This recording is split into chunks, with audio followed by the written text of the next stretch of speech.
Hello, everybody. Welcome to the stream. I'm so excited to be here with the one and only Foundring musical genius. He's on Twitter. He's on X. He's got these amazing songs, and they don't always catch enough steam. It's almost like you're getting shadow banned on there. But how you doing, man?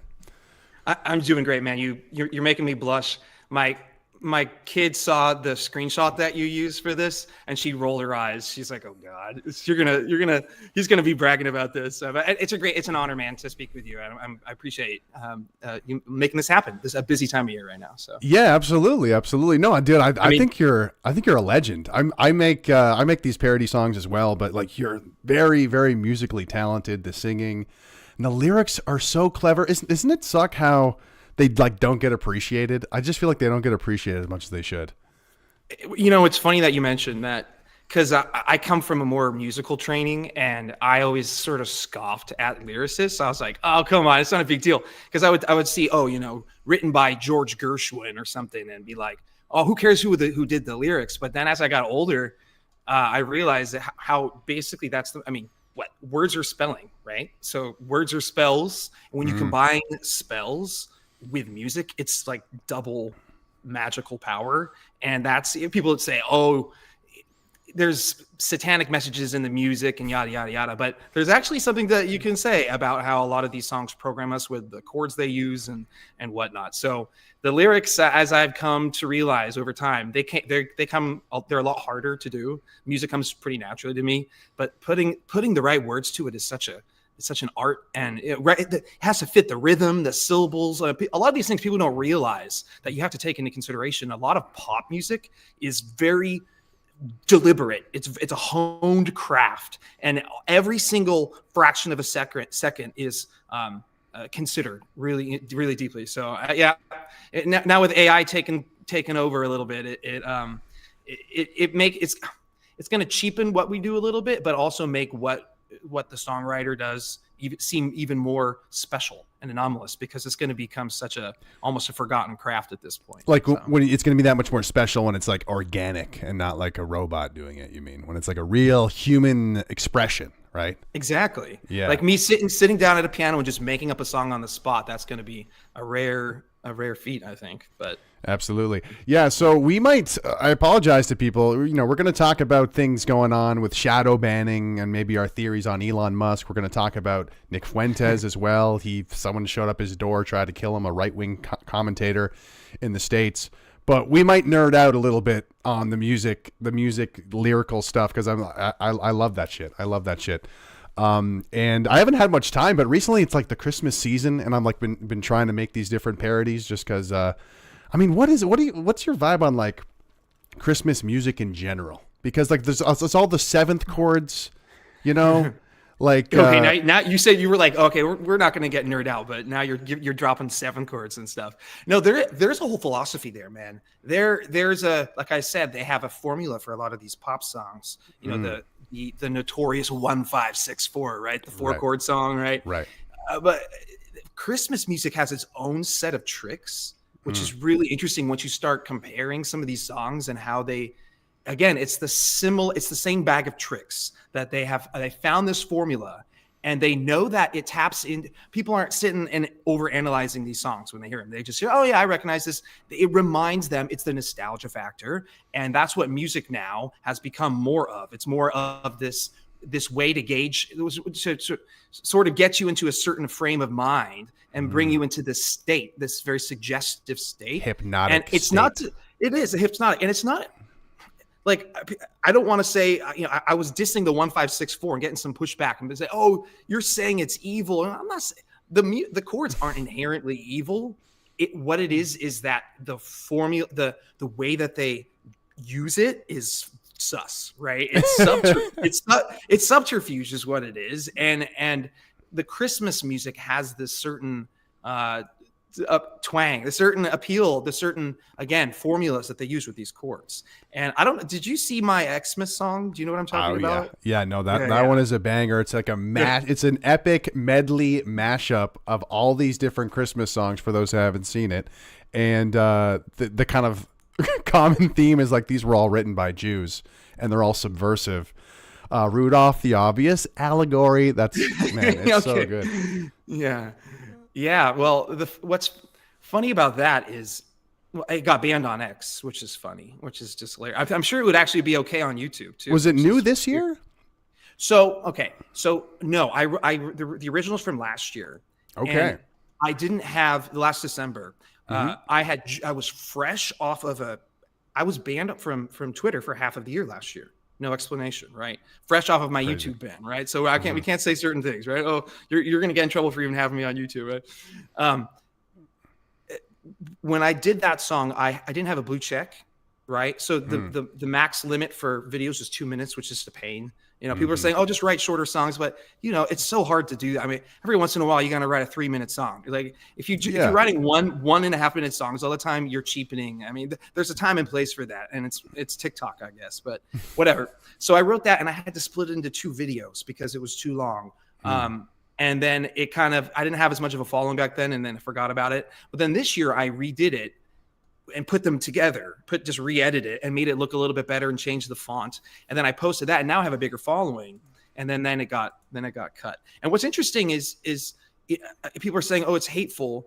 But it's not hateful. It's in fact, it gives them a lot of credit. In fact, all the research I did from this came from like Jewish websites, right? That were like, hey, check out all these awesome Christmas songs that we actually are the ones that are behind. I'm like, oh, okay, thanks. And I researched everybody too. I made sure that they were all the composers were Fact checked. And and it's not. It's not even. It's just like wow. They write pretty well crafted, intelligent, catchy jingles, which is really impressive. Right. I was talking about to my friend about this the other night, where it's like, you know, you say, "Hey, Jews did all these things," and it's a good thing, and it's like, "Yeah, that's great." And you say, "Hey, Jews did all these things." And I have some questions about, I'm going to point out I'm going to have a neutral statement about this that maybe like stimulates, I don't know, conversation or like provokes thought or suspicion or whatever. It's like, nope, not okay. I think what it is I'm trying to do it in a way that's not confrontational, that's not aggressive. It's very tame. It's very normie friendly. You're a monster. Okay. You're a monster. Everything you're talking about right now. You're a monster. No, I'm kidding. Of course. Sorry. Go ahead. I feel that way though. I get that sense from some people that I've been fired for a lot of this stuff, right? From a lot of my jobs, right? So it is, and I'm not trying to say, oh, woe is me. Cause when you put yourself on the internet, when you're singing these things, it's like, okay. But to be fair, it was in the height of the COVID stuff. Look, I was making music for normies. I had one of the first YouTube channels that was devoted to ragtime. Okay. A lot of people, they hear ragtime, they're like, what is that? Basically, it's a style of music that came from America. It's our claim to fame, right? It's our first original style of music. And what it was is that right? I didn't know that.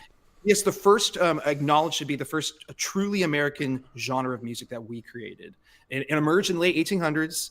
And not to get too technical, we're like, okay, these European harmonies and structures and these orchestral themes that come from Johann Strauss and all these great composers, we're going to take those, but then we're going to add a little bit of a beat to like a syncopated rhythm to the whole thing, kind of just swing it up a little bit. Not swing rhythm, but just put the accent on the offbeat, right? The 2 and the 4. And what it did is it created this style of music that was catchy, fun, and the masses loved it. And they used it to write these songs that were bitingly satirical. They made fun of the status quo with it. It was a vehicle for catchiness that also you could slip in red pills. And this was like 100 years ago that a lot of these songs are freaking hilarious, right?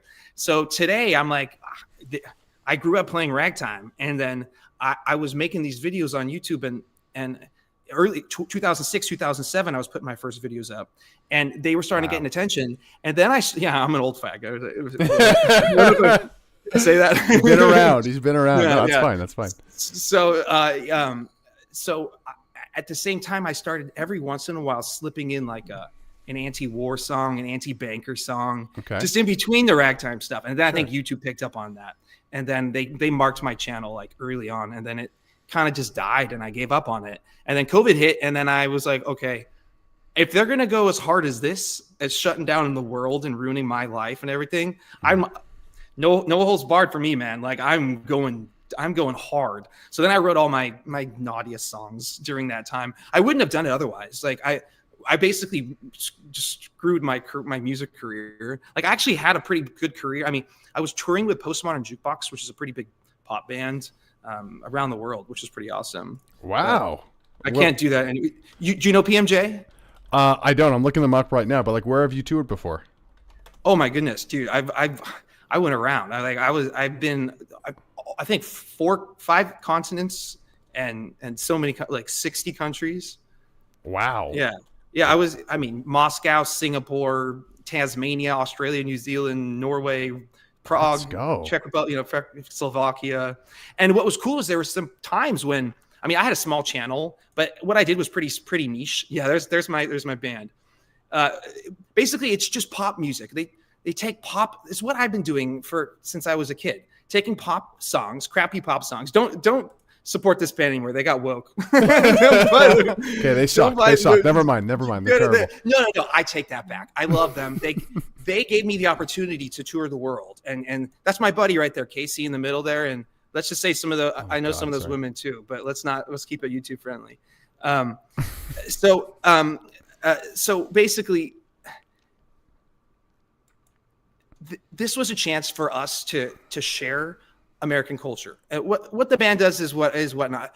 What we do is we reimagined what the world gives us, and that's what the Ragtime did in a big way. And we just with the band, we took the pop songs and we put a little swing twist. We did them like Motown style. It's good shit. It's fun. It's normie friendly. But what was cool was feeling like you were sharing your culture with these other countries and putting your own touch on it. So although the band was about the singers and stuff, the piano guy was front and center, right? It's a piano centric band, right? I was the musical director / band leader when I was touring. Does even the drummer take a backseat to you, or?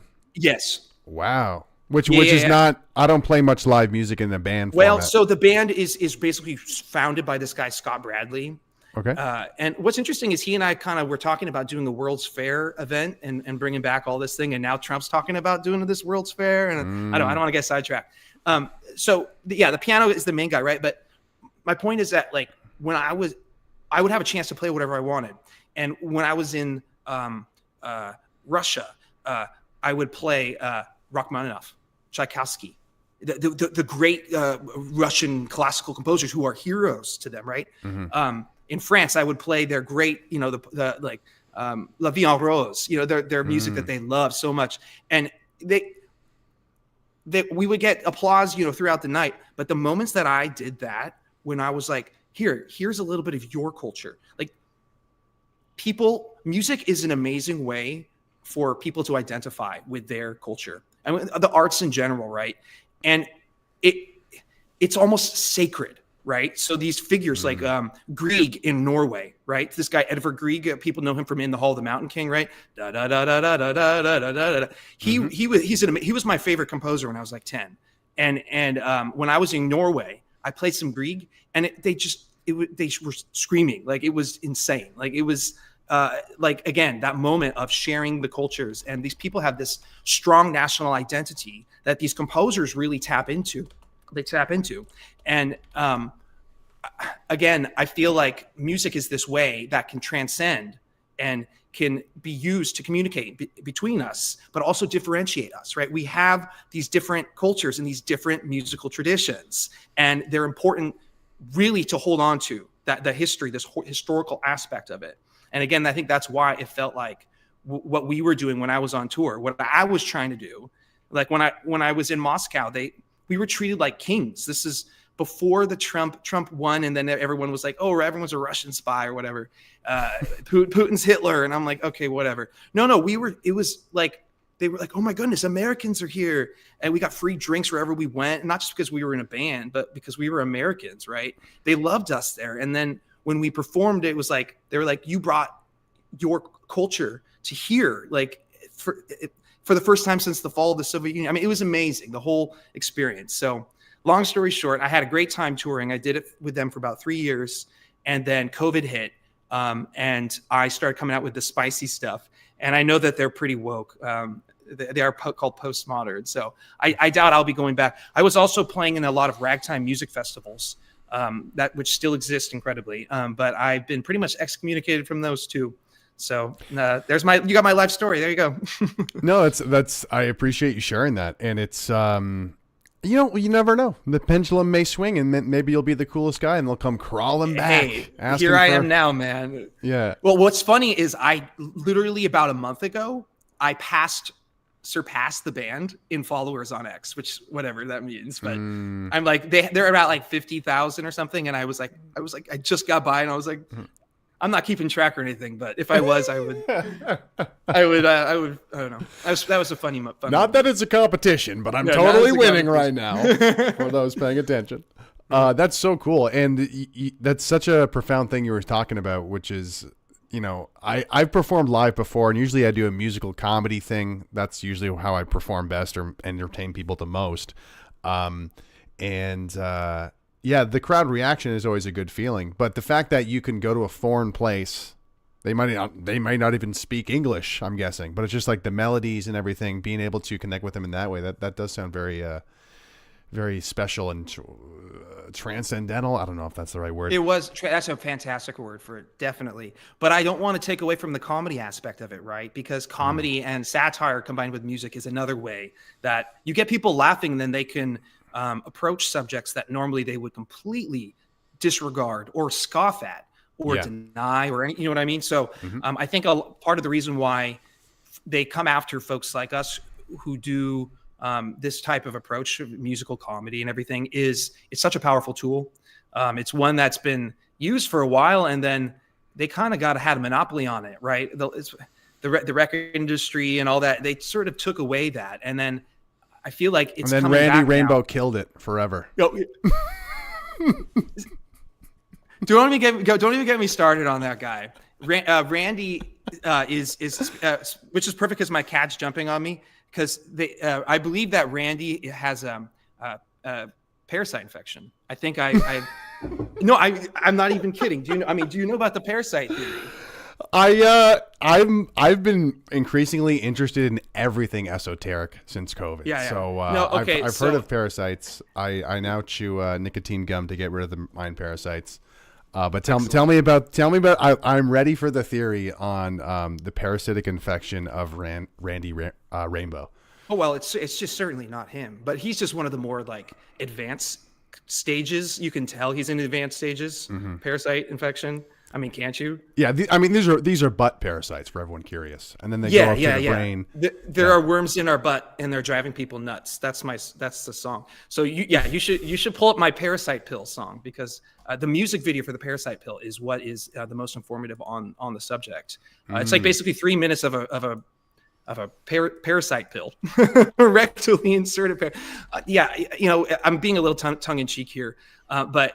A lot of the songs that I write about, I'm just exploring fun ideas. There it is. Yeah, that's the one. Yeah. If you're eating, okay, yeah. Sorry. If you're eating, my bad. Yeah. I find this topic fascinating. Like I said, everything having to do with health and like esoteric knowledge. Yeah, ever since COVID, it's like, well, what else are they lying about? They were basically, fill in the blank, trying to inject us with stuff that hasn't not necessarily reliable. But I hope none of these pictures are going to get you in trouble. I can't really remember what. I mean, I think I'm allowed to. Oh, if the text is on screen, I don't know. It's fine. Yeah, there might be. But there are worms in our butts. Yeah, there's worms in our butts. But I do want to kind of get into like the topic of like parody music in a second here, because that's a little bit my territory, and then we can talk about the shadow banning later on. But first, I think I heard this lore about you, and I found it fascinating because there's Foundry. Can I grow up? Oh, there's Foundry lore for me. For me, there's Foundry lore, but. You were around. I was an old fag too. I was on E-Bomb's World. Okay. I was on newgrounds.com. Okay. That's when I first started to question 9/11. That was my first red pill. I was like 15 arguing with, I don't know, Mossad agents on a messaging board. Dude, or something. Are you me? That sounds like what I did. Really? Yeah. I mean, well, what time? I mean, so you were 15 during 9/11? No, so this was like some years after. So Okay. I was born in '89. So Oh, okay. Yeah. yeah, I'm Yeah. doxing. I'm a few years older. Yeah, I was 15 on 9/11. I didn't believe it at all. I was like, what the fuck is this? Yeah. It took me some time in exploring online before it was Newgrounds, the bulletin board system / politics. That's where it all started. But I remember in the early days of the internet seeing this video. Oh, And so this is a yes. guy named Tom Breyer. I didn't know him from anybody, but he sight reads the Jeez. theme to Mario, one of the themes to Mario, which is like a pretty complicated. And I like Mario. So I just was like in awe that this guy That's could that's sight my read this. also very good friend Julia Riley sitting down there. She's a flute player, and she and Tom used to play in a group called the Raspberry Jam Band. And then the guy who just turned the pages is another buddy of mine. His name is Will Perkins. He's a Wild. Mormon who lives in Utah, and he's a really good composer as well. He's a good friend of mine. Yeah, That's so cool. Yeah, dude. So this is epic. And then So is he like your mentor or something? yeah. So okay, so that see the YouTube channel, Keeper First. Yes. Look at that. He's about to hit 100,000 subs. It's mostly because of these Tom videos, right? Mm-hmm. So Keeper is the one who's taking. It's a guy named Ron. He won't mind that I dox him because he doxed himself. He's a guy named Ron. He lives in Nevada, and he goes to these ragtime festivals. He's a composer and player in his own right. And what he did right here is a legendary moment in the history of ragtime music. This style of piano playing. Do you know The Sting? Do you know the movie The Sting? Robert Redford, Paul Newman. Does that ring a bell? No, I don't think I know. It's your homework. Go watch The Sting. It's like classic. Go watch The Sting. Yeah, it won Best Picture in the 1970s. It's Okay. it's a classic heist movie where they got like it's Prohibition era secret gambling casino shit. It's really good quality, like high class entertainment. Long story short, in the movie The Sting, they used ragtime. Specifically the entertainer,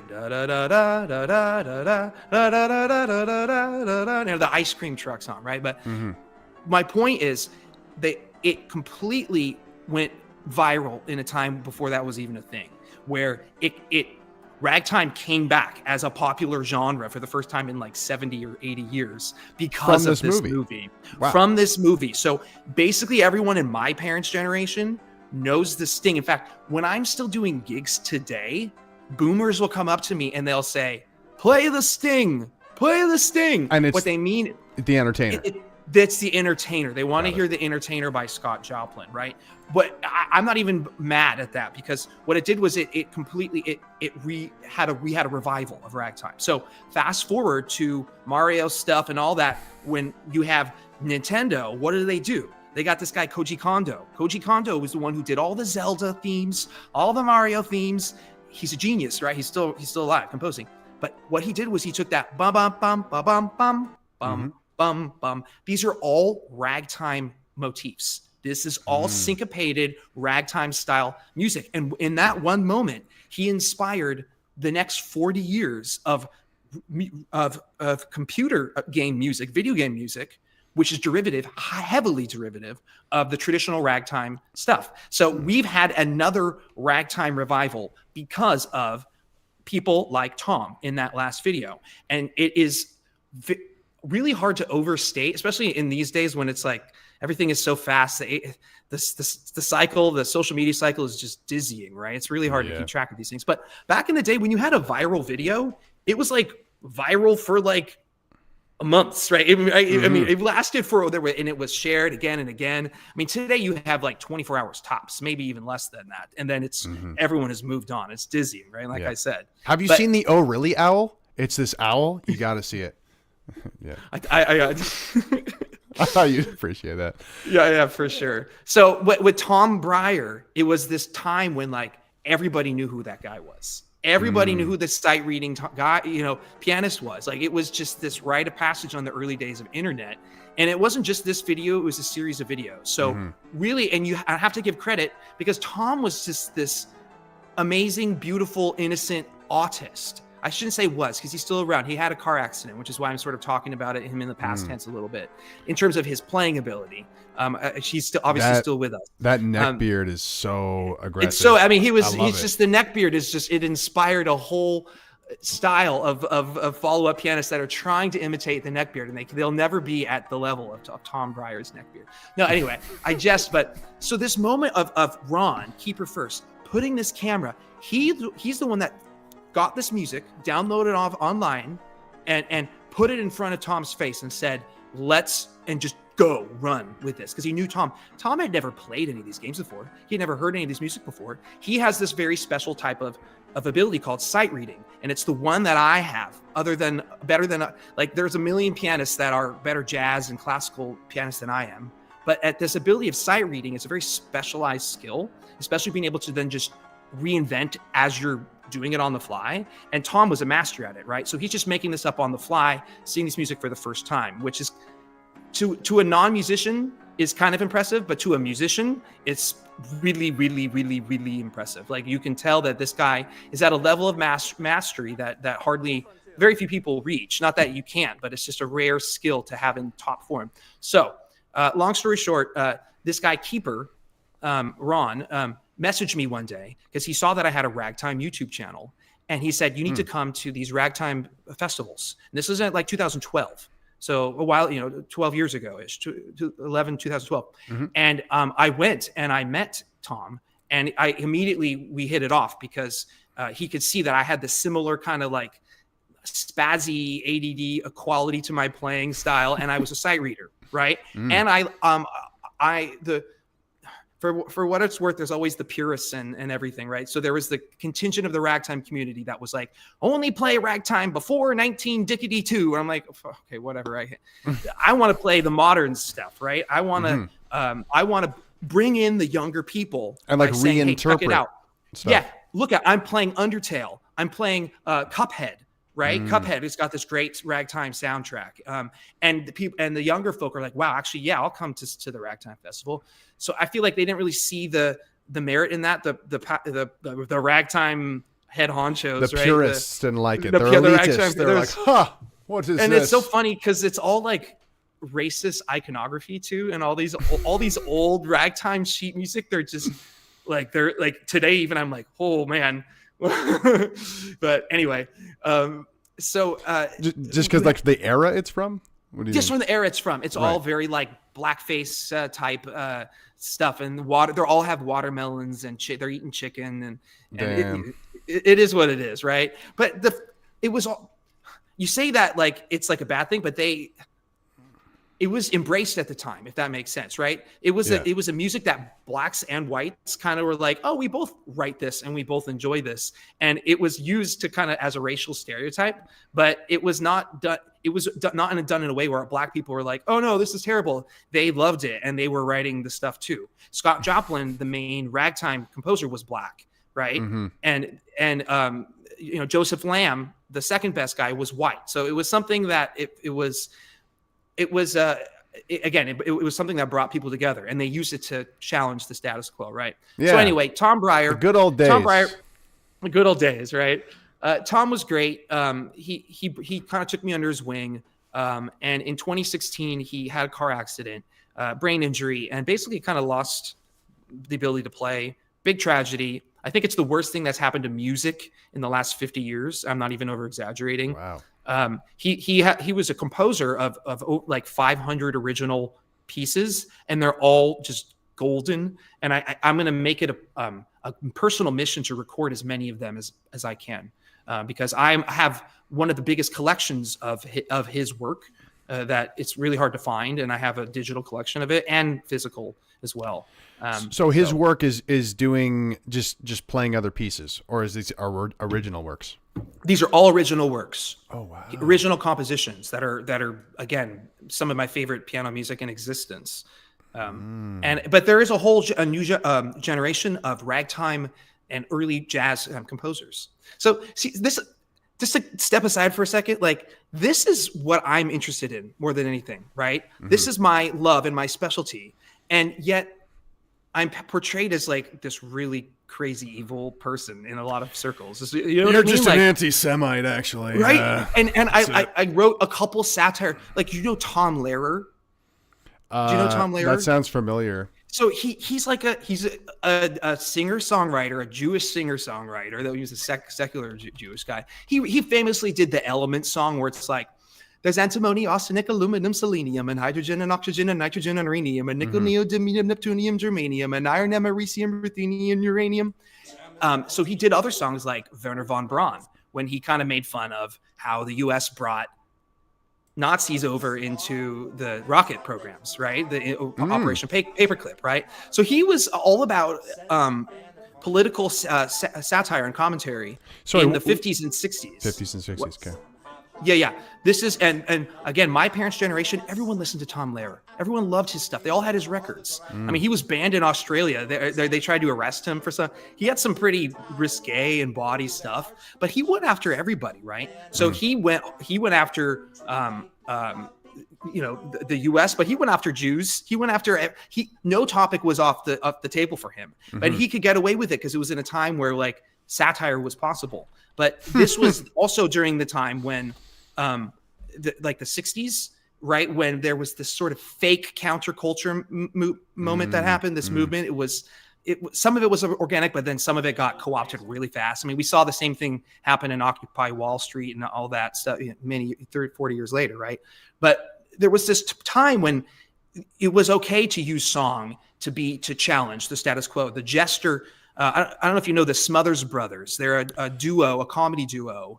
I do. They had a TV show, and they were great, really talented, funny musicians. But they started going after the Vietnam War in their very high-profile TV show, and they got canceled. They were one of the first to get chopped, right? So, and we saw everyone that was sort of the counterculture folk that got the ones that stuck around that were actually fake. They're the ones that were silent during the whole COVID stuff, right? So this moment that it passed really, and this void, the Tom Lehrers of the last generation, he gave up. Tom Lehrer famously stopped writing songs when Henry Kissinger, the war criminal, won a Nobel Peace Prize.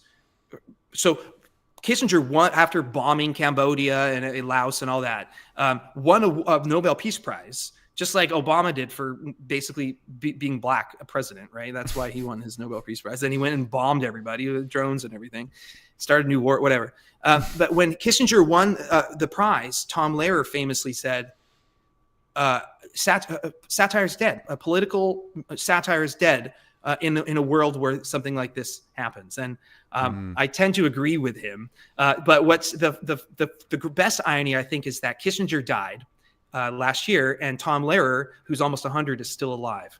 So I feel like Tom did actually get the last laugh. So in a lot of ways, I think I'm trying to carry on his legacy by doing this musical satire stuff. Ironically, he used to work at the same university that I was fired from for doing singing his songs. Verbatim, just singing his songs. For singing his songs and my songs. Okay. But same idea. Yeah. But some of the ones that they cited, or some of you could say the most extreme things he sings in his songs too. So in terms of just being like classically racist or sexist. Sure. He's got one called the Good Old Days of Dixie or something like that. And he's basically like, let's go back to the days of whipping slaves and everything. And like, oh yeah. and he's like having a good time, but people get it. People understood at the time that this was a joke, right? So if I try to sing these songs now, they'll call me white supremacist. And I'm like, no. This is a Jew making fun of like rednecks, right? Like it's a hypothetical. I don't actually feel this way. It's like you have to almost like pretend, like a movie. That's what comedy and satire is. I got in trouble on YouTube, but also with a church I used to work at playing organ for a song called "You Will Never Be a Woman." And it was a really tame song, even though the title is a little bit, but this is an original, right? Yes, it was one of my first that I did during the COVID time, when I'm like, fuck it, I don't care anymore. Because I saw Dave Chappelle was doing a comedy special. This is in 2021, so the Sticks and Stones. that's the one with the comedy special. Yeah, I don't remember. Sure. But yeah, so this is the song I wrote. I was like, wow, why is Dave Chappelle why are they getting so mad? At Dave Chappelle. At Dave Chappelle, because he did like a trans joke, but it wasn't even that Edgy, yeah. It wasn't even that edgy. And I'm like, okay. So I was like, I'm going to write a sweet kind of 60s, 70s rock style, classic Tom Waits kind of style song. And then kind of like just try to make people meet in the middle and not be extreme. And I was stunned. It really it blew up on 4chan, first of all, which was hilarious. But I got doxxed, and then I got called into my church, and my church was like really woke, like rainbow flags outside church in liberal California, right? So that's what we're dealing with. I mean, it's my fault for working there, but I've been there for 15 years before that stuff started happening, right? And I was just the organist, right? So they call me in, and they're like, it's a gig. Well, I mean, it was one that I loved too, and I put a lot of time in, and I was a salaried church organist, which is a really highly sought after position, right? One I had worked for a long time. So they brought me in, and they're like, you need to do an apology video and delete. This is back when I was still on YouTube, right? They said I need to delete the video, and I need to do an apology video and explain how it was just a joke. And I'm like, I'm not going to explain to you that it's a joke. Of course, this is when the COVID's there. This was 21, 22. This is 22. The one that you're listening to, the original version the video was from 2021. Okay. That's the album version. And this came from the authority of the local church, or like the... Yep. The heads, they all got together. It was like you ever watch Monty Python? They're like, no one expects the Spanish Inquisition, right? It felt like I was in the Inquisition, right? And they all had their masks on, right? And I wouldn't do that, right? So they opened all the doors, and they were all like trying to make sure, and they're all sitting by the doors because I was a super spreader probably, right? And of course they ended up firing me, but not for the video. They end up doing a vaccine mandate. In the church, and they required everyone 5 and up to even enter the building to be vaccinated, which was like they were like, your kid has to be vaccinated, and I'm like, I can't work in a place like that, and they're like, okay, bye. So that was that. So is there an apology video? I later wrote a song called I Apologize, and don't put that one up because that'll get you in trouble. But I wrote that one when when Joe Rogan was apologizing for like saying the N-word. I think he went on this apology tour. He was like, I'm super sorry, I like said bad words in the past. So I wrote a song called I Apologize. And nice. And then I wrote another one called Never Be Rude to an Arab, which is actually a Monty Python song, which has some pretty naughty words in it. And I remember people got really mad at that. And they're like, this type of comedy is not, has never been appropriate before. Then I shared the Monty Python video. I'm like, bro, this was normal in the 70s. And to say these words and to laugh about it, and no one got offended. Like, when did it become illegal to be offended by, I think I saw a video in England that was going viral. Some dude called the cop a Muppet, Anyway, so and they got in trouble for that. He got arrested for it. Wow. For calling a cop a Muppet. I mean, that's what it looked like. I could be wrong, but that's crazy, man. That's ridiculous. Hey, but in the States, we have people showing up at doxing, and folks like Nick, right, to get into that, right? Like, sure. So we have their own free speech issues, and I can talk to you about what I've been through with the doxing. Well, on Twitter and all that stuff, and my work, keep getting fired and stuff. So it's a tough thing. And then I have people that support me. They're like, free speech includes, there used to be phone books with people's addresses and numbers. And I'm like, well, yeah, but back then there wasn't this weaponized internet that something could be shared 6 million times in 2 seconds, right? There's a different world now. This is not phone book era, 1990s anymore, right? That we grew up in. Yeah. So before we get into the Nick stuff and more about shadow banning and that sort of thing, give us your red pill, kind of what's abridged version. How did you? Because you started to make these very political kind of out there songs during COVID. You're saying pretty well. Was there anything before that was significant that kind of informed your rebelliousness or your sort of balls to like put these songs out there? So 9/11 was a big moment for me. I mean, it took me a few years. I kind of started rebelling in high school like we all did, right? But I went to this really intense college prep school, high school. I was, I had straight A's. I was working really hard. It was in the symphony. I was doing all this, music stuff, and I burned out. And I got rejected to all the schools I wanted to go to, even though I should have been, right. I wasn't diverse enough is really what was going on. And I went to a really bad woke college in the Midwest. And I crashed out there really fast. And then I just started writing a bunch of music. And I had access to software and a laptop for the first time in the mid 2000s. It was like some kid, 19-year-old kid could actually make studio quality music for the first time ever, and it was really exciting. So I just was thrilled with that, and so I came back to California. And I started making music, but then I had time. My brain was busy it needed to be busy. It needed to be occupied, right? And I started researching shit online. And this was a time when the internet was like, you were able and encouraged to be anonymous and anon. You could have as many monikers and personas as you wanted. That was what was so cool about it, right? We all had our Hotmail accounts and we had crazy names for ourselves, right? I mean, not saying that people still don't do that today and have screen names, but it was like, it was before Web 2.0, where there was like only so many sites where you could like make an account, and if they were, they'd kind of be like these out of the way forums or something like that for the most part. I love how we talk about we're like two boomers basically. Back in the early, but it feels like that. It's really hard to explain to like the Gen Z kids how different it was and how it was so exciting. It was like this Wild West, right? So I was able to go on these forums like you mentioned, and I started arguing with Mossad spies, but you know what I mean? Like I started listening to Alex Jones and Bill Cooper. It was a big one, right? William Cooper, right? I started listening to his pop show because he died in 2001, right after 9/11. And then I spent a lot of time on Reddit, which is I'm embarrassed to admit it now, but back in the early like 2006, I bailed on Reddit in 2018, but I was a Redditor for a while there. Well, no. So I'm talking about 10 years before that, when it was really small, and I started spending a lot of time on R Conspiracy, the Reddit subreddit R Conspiracy. Are you familiar with R Conspiracy? I don't know the lore of r/conspiracy. No, it used to be good back in the day, huh?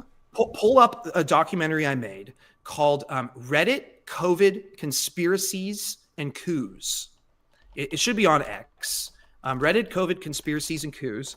I made a 3-hour documentary, so I don't fault you. Oh, whoops. Whole thing. Yes, that's the one. Check this out if you get time. It basically goes over the history of Reddit, and it talks about its early inception as basically a Mossad spy tool, kind of like. And I talk about that, and so Ghislaine Maxwell. Right. Sure. She was the first power user on Reddit. Right. So she was the account. Dude, no way. Yeah. So she was the account Maxwell Hill. She was the first account to get 1 million karma, which is how that you count points. So she was actually the first account to get 2 million karma as well. And there you go. So that group Conspiratard, that was a anyway, so this is a long deep dive into the history of specifically R Conspiracy, but how it was part of a broader narrative of Reddit as a whole. And a whole nother documentary could be made about the Donald, right? So there was sub I'm aware the Donald, of this stuff, right? And then so they started basically taking over Reddit, and then Reddit basically first castrated them, cut off their balls, and then quarantined they kicked them. Yeah, they quarantined it, and then they got rid of it, and then they did that to all the COVID subs too. Conspiracy. They did it to all the right-wing subs as well. Conspiracy is sort of the containment zone for all of these groups, right? And the mod team has sort of been holding its own and pushing back. But during COVID, and specifically after Jan 6, there was a major, and Italygate was a big part of it, which is great that you brought that up. Italygate was what caused a senator, who's the first lady that you show, one of our U.S. senator in the very intro. She, Tammy, what was her name? I can't remember. She evoked on the night of Jan 6. She said, Reddit conspiracies led to the attack on the Capitol. She blamed Reddit conspiracy theories. I'm not kidding. And the next day, a bunch of articles were written in the mainstream press that Reddit conspiracy led to the attack. So they did basically a coup of the entire sub where they neutered the whole mod team, the moderator team. This is the admins of Reddit. They swept in and cooed the mod team in a really dramatic and unprecedented way.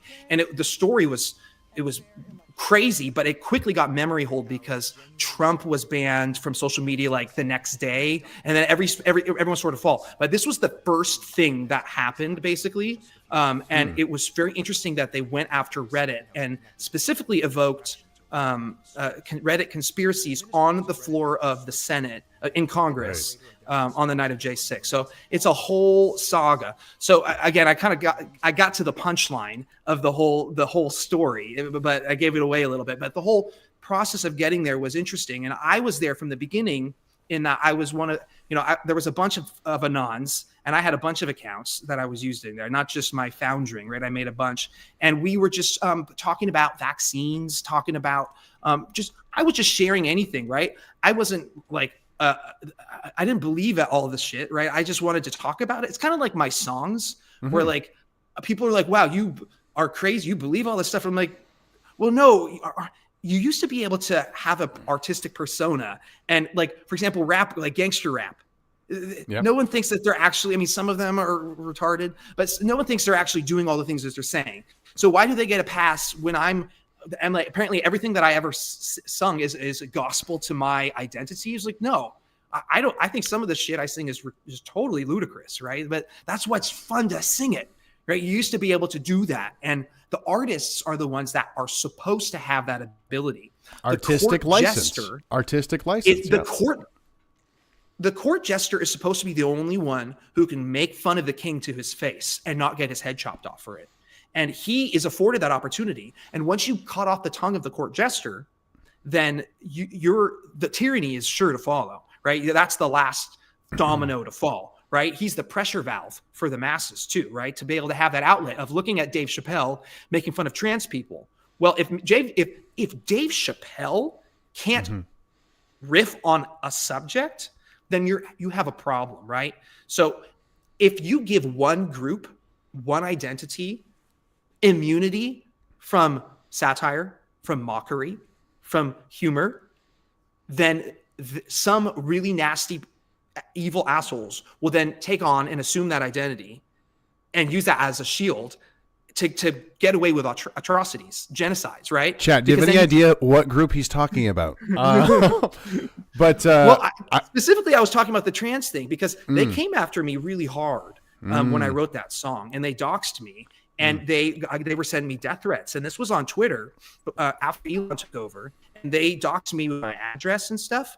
And this is why the stuff with Nick was so fresh for me, because I've been living this. And granted, I'm not even nearly on the same high profile level of that. But I was getting dozens of threats, again, with my address and stuff. And Twitter was approving that.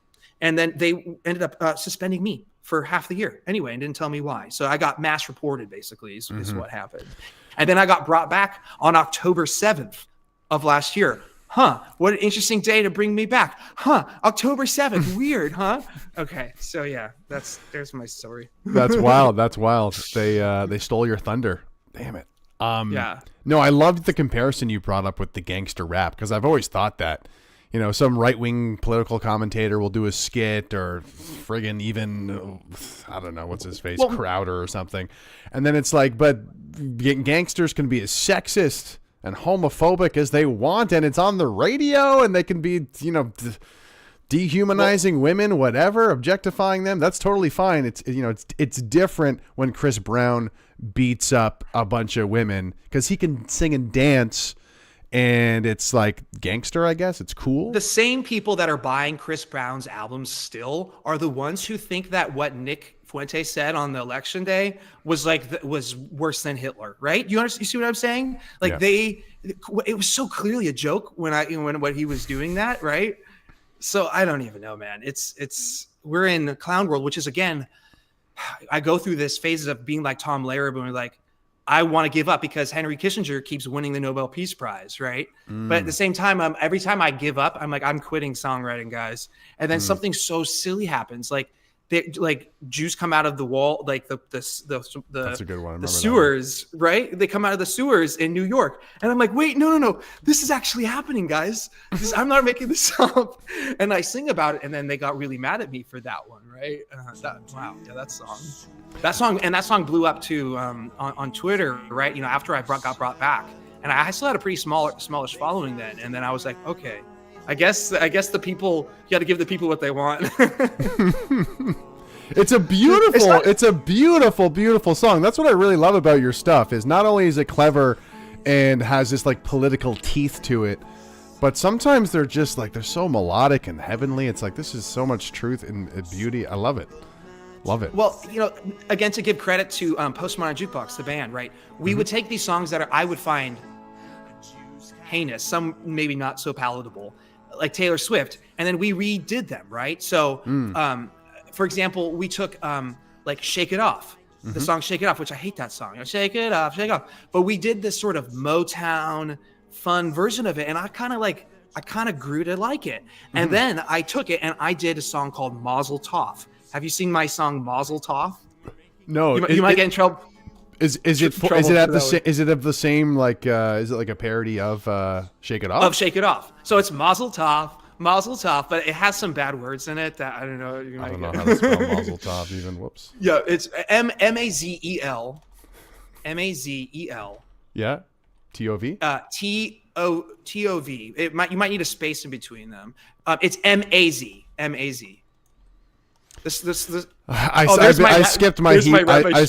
I skipped my Hebrew lessons. Your Hebrew, Matt. You're gonna fail your bar mitzvah, bro. Come on. I know it's not good. So again, this song, right? Look, I'm even wearing the Postmodern Jukebox shirt. They're probably really mad at that. That's a little inside joke with myself, right? You gotta have fun. That's like what I'm doing right now, right? So. So yeah, like I took this song and I made it fun, right? I made it like, they got these tricks. They have these tricks. They have these pop music tricks, these spells, these formulas, what we were talking about in the beginning. And they have had a monopoly over them for 100 years, right? And we are now using their weapons against them, and they hate that. They hate that. And that's why we're getting banned and shadow banned, is because they're like, you can't do that. That's our tricks. Those are our tricks. And I'm like, actually, in fact, here, I'm going to use your tricks, but I'm going to make them better. Right. And so that's why I haven't heard this one. This is a banger. That's a good one. I think there's something, because you were talking about it earlier, like the magic of the lyrics and the spells and how it really, it influences people in ways that I don't think we really understand. But I feel like the parody is even more powerful for basically the same reason, right? It's already an earworm. People have already heard the melodies, and especially like you said, when you can get like the same phonetics in the same spot as the original, that's when it's really like boom. like the Rabbi Shmuley song, right? Which is based off of Fiddler on the Roof.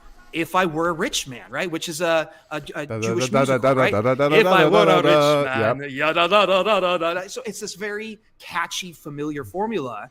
But I basically just sung a song for Rabbi Shmuley, and he hasn't liked it yet. I feel a little bit bad there. Come on, Shmuley, what's going on here? It was a song just for you, Rabbi. I did get the Krasensteins to block me, because I did a song for the Krasensteins too. So I took that one as a win when I got them to block me for that one. Yeah. I mean, hey, he's just a guy selling butt plugs. All right. What's wrong with that? What's wrong with that? Yeah, I mean, so you got, I also, it's not the same consequences by any means, but I made a very simple TikTok questioning, like teaching trans kids about, it was very simple. I'm like, did you know that transgender people are 70% more likely to unalive themselves? And I'm like, oh, are you sure we should be teaching this ideology to kids?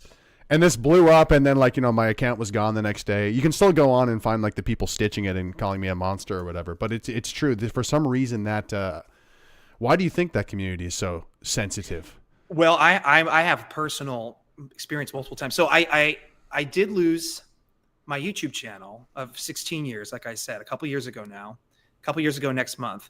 And Rest in peace. of course, yeah, well, it's fine because look at I was stuck in this place, this shadow ban place. I would have been there forever. Like them banning me has now Streisanded me, right? So now I have so much more. It has liberated me. It really has, and I'm pissed that I lost my life's work and all that. But anyway, there's no backups for some of it.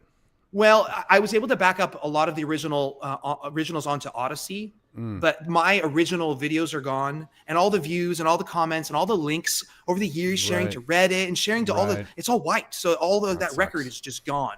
And a lot of people, it's like you're gone from existence, right? So I'm still getting messages from people that are like, why haven't I seen you on YouTube for a while? Like there's no way that I can, it's cruel. It's psychological. How big was your following when you got nuked on YouTube? So it's hard to say. I had like 20,000 followers, which is not that much. Right. But I think it was something bigger that I had. Like that number wasn't real to me. You know what I mean? Like it was the legacy of of the videos that was the. It's a trip to think about how they could be manipulating the numbers and actually relating it. Well, to the numbers music. weren't real. Yeah. So I did a song just to test the waters when I realized that they were messing with my channel was around 2013, 2014. So I did a song called Foil, which was the Weird Al song where he did aluminum foil. It's like a conspiracy theory mockery song he did from his album then.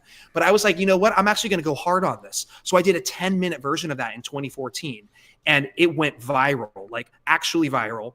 And that was the first time that I actually saw YouTube aluminum shut down. foil. So this is the one, right? Yeah. So I start out singing his version, but then I start singing about Michael Hastings.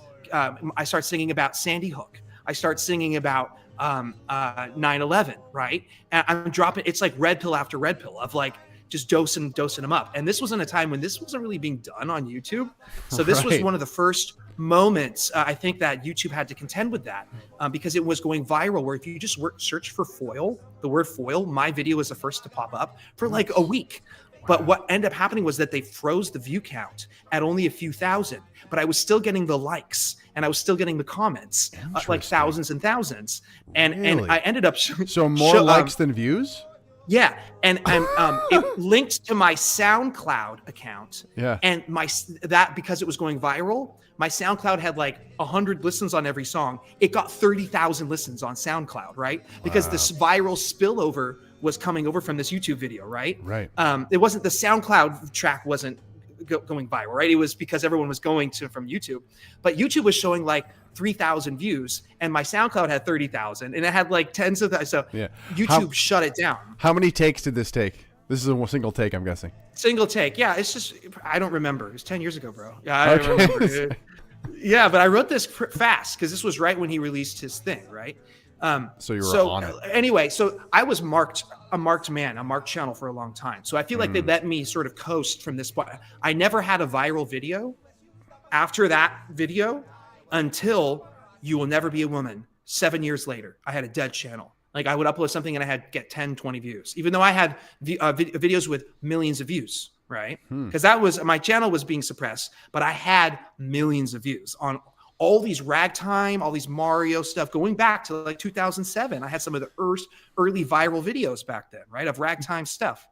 I'm so curious, people were still finding them. I'm curious if you've stayed up to date on this, because I remember hearing this probably in the early 2010s. There was this big controversy with Vivo where it's like, oh, a bunch of fake views on like a Taylor Swift song or a Rihanna song. And it's like, don't worry, guys. We took away the fake views. It'll never happen again. And then we've never heard of any fake views pumping up any pop songs ever. Every metric on the internet is fake and gay, as far as I'm concerned. Yeah. Especially on Twitter. X is really bad, but YouTube's bad. They're all bad.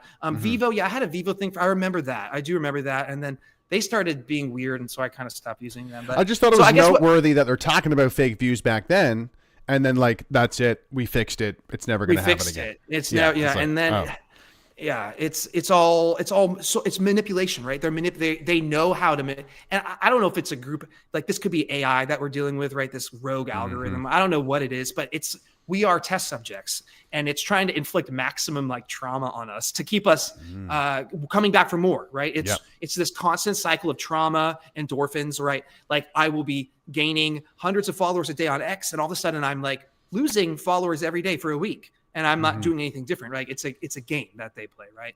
So and for those listening, I think you're talking about this. There's one for just consuming the content, but there's also an addictive cycle for the creators as well. Of course, they do a thing where it's very interesting on TikTok, because it's like, they do this thing where they just like make you go viral, and it's like, is this to make me make more? Is this me to be your content slave? Is that what this is about? I feel, even though I do kind of get into these funks, I feel a little bit battle hardened. It's funny, I like say that like I'm a warrior or something, but for the years of doing this grind on social media of just putting stuff up and nobody seeing it, and doing it for 20 years, really, I am not as affected by that. So I can kind of like, I don't know, I feel like I'm a little more immune to that. And it kind of gives me this more of a freedom to not have to keep up. Like, I'm not really making money with a lot of these songs. Like, I am getting, some people do support me, and I really appreciate that, but I'm not making a living out of it. So I never was monetized on YouTube. That was another thing. So they let me exist because I was making them money, which is so fascinating about why they got rid of me. Right. So what happened was in 2021, when I did You Will Never Be a Woman, and all of a sudden it started blowing up on 4chan. And then I wrote another one. I wrote Oy Vey, Shut It Down. And that one got me in trouble, right? That one started to blow up too. But then the one that really blew up again was my Speed of Science song, my mRNA Speed of Science song. I remember that one. And it was very tongue-in-cheek, making fun of Fauci. I used this old Kingston trio. They're like in this old folk group from the 50s that all boomers know. I took one of their songs and I added lyrics about questioning all the stuff that was happening. But in 2021, you weren't allowed to do that. You weren't allowed to say these things. So I was like, you know what? I'm going to sing them instead. In one of my songs, I say there's certain things you cannot say, so sing them all instead. So I was like, you know what? I can get banned for saying these things, so I'm going to sing them. So I wrote this song, and it went viral on YouTube in a time when you weren't supposed to. This is an updated version I'm showing, right? This is the 2024. This is an updated version. This is the one I did this year. That's right. The original one is from 3 years ago. And that started going viral. And You Will Never Be a Woman. We're both about to hit 100,000 views. Now, I think that they had way more, right? YouTube was, but 100,000 is a lot of views for a song on YouTube making fun of Fauci and saying you will never be a woman. Okay. They both were at 99,000, converging on 100,000 the morning that I got my channel nuked. And was getting mass reported, because they were admitting it, by the trans community, where they basically said, we are mass reporting you for your song, You Will Never Be a Woman, and you will never hit 100,000 views on that song. And they were right. So my channel was nuked before that hit 100,000. So although YouTube will never say what song did it, it was those three: Oy Vey, Shut It Down, mRNA, Speed of Science. But I think You Will Never Be with a Woman was the one that really triggered it, because there were so many people that were talking about it. What was so interesting was the comment section. There were thousands of comments, and there were trans people that were like, this song is a banger. Literally, they're like, I'm trans, and you're right.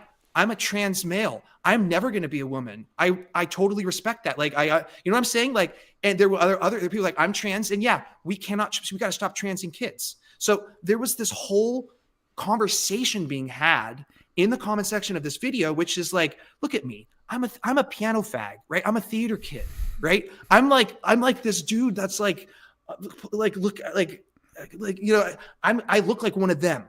I look like I'm a lefty because I grew up in liberal California, and yet I'm coming out and I'm singing these songs, and it breaks some of their brains a little bit. I think it really did. And it just made them go crazy. They want to just destroy me. Right. And so, but I feel like what we can do with this type of content is we can bring people together. Right. So with the Speed of Science song, I had folks saying, you know, on both sides, folks saying that I resisted everything. It was trauma for me. I can't even talk to my family anymore. Your song was the first time that made me laugh at this horrible experience. And conversely, I would get people saying, hey, I'm quadruple boosted, but now I kind of like, I get where you're coming from and how this was actually really silly. You're making like, some you know good points in your I'm making some there. good points. Yeah. And I'm not trying to say either extreme is right. I'm trying to say we need to have, what was COVID? It was a way to shut everything down, make it so that you stop meeting and talking about ideas. That's the town square we used to have. And they made that doubly worse by censoring the digital town square. So we lost this human connection. I lost the ability to play music for people. I didn't realize how much I loved playing music, like in churches and stuff, until it was taken away from me, because I was getting, maybe selfishly, a wonderful experience by making so many people happy. And I don't necessarily like making people mad at me and want to kill me with my songs. Like, I don't get a joy out of it. I kind of laugh at it sometimes, but it's not what I want to do. I want to play ragtime music and make people want to have their kids learn to play these styles so they're not forgotten. Like, that's who what my main deal is. And then I saw this sort of vacuum, this and during COVID, of being like, who, you know, I saw the trucker convoy, right? Mm-hmm. And I wrote the song Honk Honk Honk. I wrote a song for that because like my kid and I, we've been locked down for 2 years. California was atrocious, and we saw this such an inspiring thing, and we were just sitting glued to these live streams. Yeah, dude. Yeah, and then like I saw this people coming together in a way, and in such a way that it really resonated with the whole world. And I'm convinced that this event ended COVID. I think it did, because it was literally the night of the crazy, when Trudeau put his foot down, that all of a sudden they pivoted to Russia invading Ukraine. It literally was that night. Yep. And all of a sudden the next day, COVID was gone. I mean, it didn't obviously happen overnight. Speaking of Ukraine, look at the jumping castle. I love that. That's not great. a coincidence. No. Oh, I love that. No, you're totally right. I was down there at the convoy, and it was, that's when the mandate started to reverse. That's when things started to go away. I was told, I sent this song to some of the truckers, and I was told that they played it at the actual convoy, my honk song, which was so cool. I mean, I'll put that on my grave, right? That's so cool. Like, had song played at the convoy, right? That's awesome. But no, I wanted to kind of, you stimulated a lot of thoughts for me, which is why what you do is so powerful, and why they probably put so much effort into silencing you, which is, it is a David versus Goliath story. Whenever somebody questions my worldview, because, I have a lot of family and friends who think I'm totally nuts for being political or having my opinion. I'm sure you've had this experience before.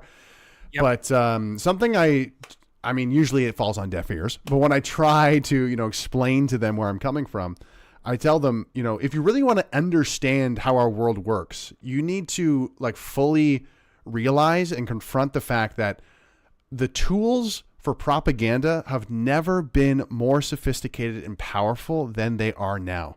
Not just the distribution, but they can measure it, they can target it. Now they can make AI to make it for them.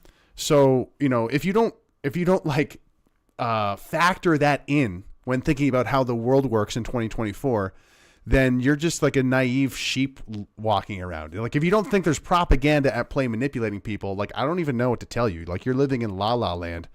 And to the music that you make, because we're working against so much, the repetition, the messaging, there's probably all sorts of esoteric spells baked into all of that we don't even understand. But what you do is it's a program breaker, because it uses past programming. It uses humor. It makes all these synapses go off all at once in a short amount of time, just a few minutes. It's shareable. It's entertaining. And that's not good for business. And I would also mention that even some folks on the quote unquote right, I would say, poo-poo this approach, or will scoff at what we do, what I'm trying to do, because it seems like it is the tools of the enemy. And I feel like that's the whole point, though, right? So I get that reaction. They're like, why are you making this gay music? And I'm like, well, look, this tradition of musical theater and all this style of using satire and parody, this goes back thousands of years. And this was not a left, liberal, woke medium by any stretch. I mean, look at what some of the shit Shakespeare was making fun of, like Shylock and all these guys, right? Like this was stuff they used to make fun of the Caesars, right? Back in the time, they used to make mock. This was something that united the people. It was really only within the last century or so that they have tried to create this sense. Oh, this is a left liberal, the liberal arts, and no, this is something that can transcend political allegiances, right? And again, we are using these.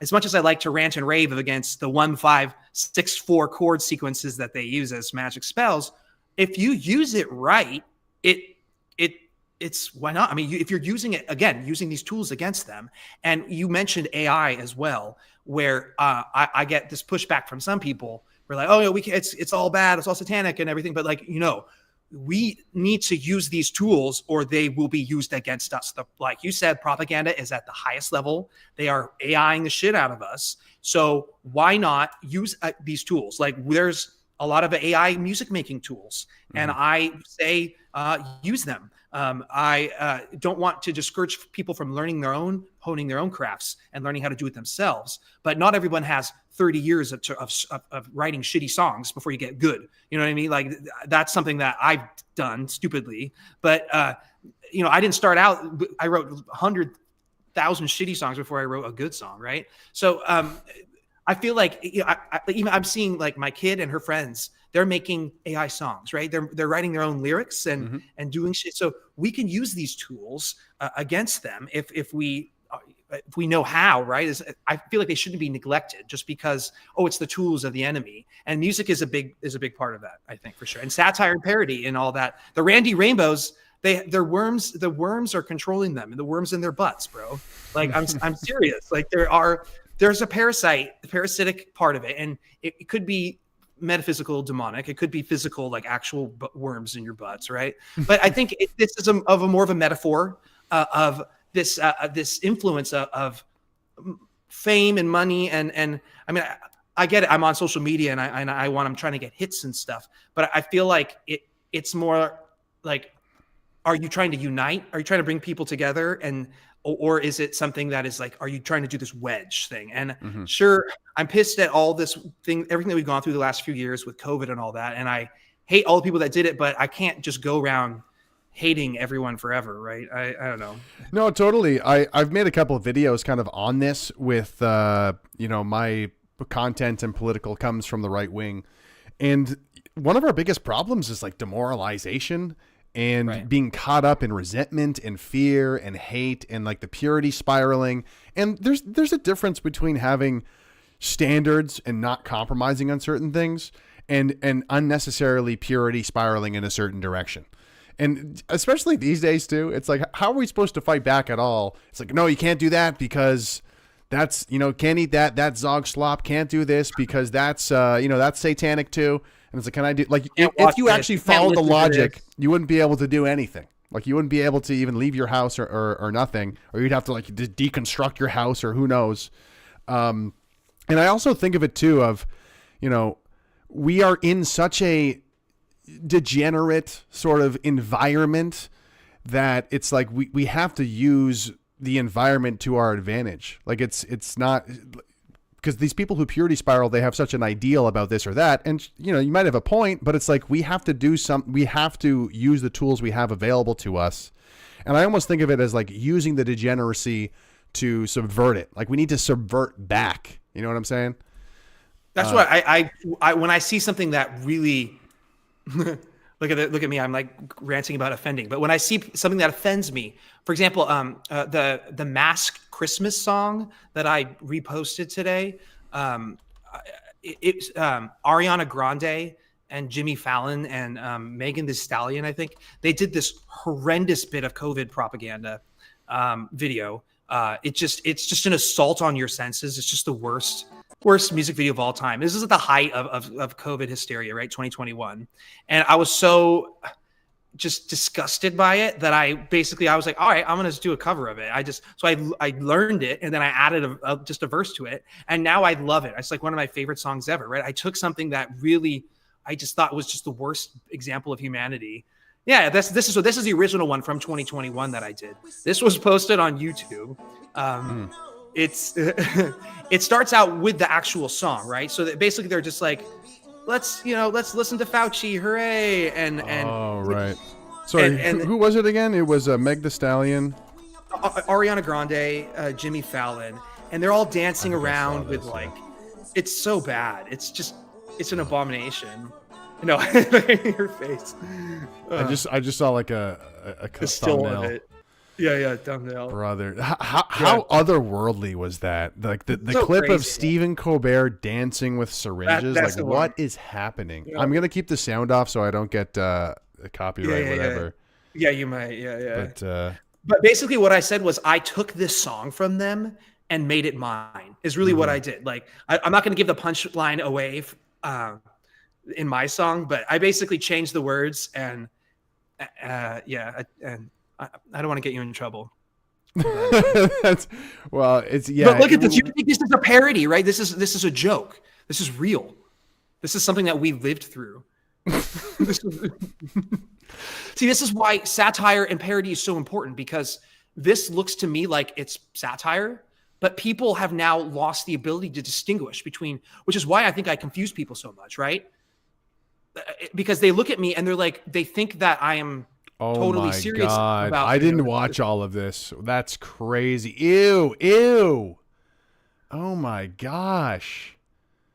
So disturbing. Does she have? Does she have syringe nails? Yes, for nails. Yep. That's so disturbing. So this is the moment that Tom Lehrer had in the 1970s when he said satire is officially dead because Henry Kissinger won the Nobel Peace Prize. Well, I'm looking at this video and I'm thinking that this is a joke.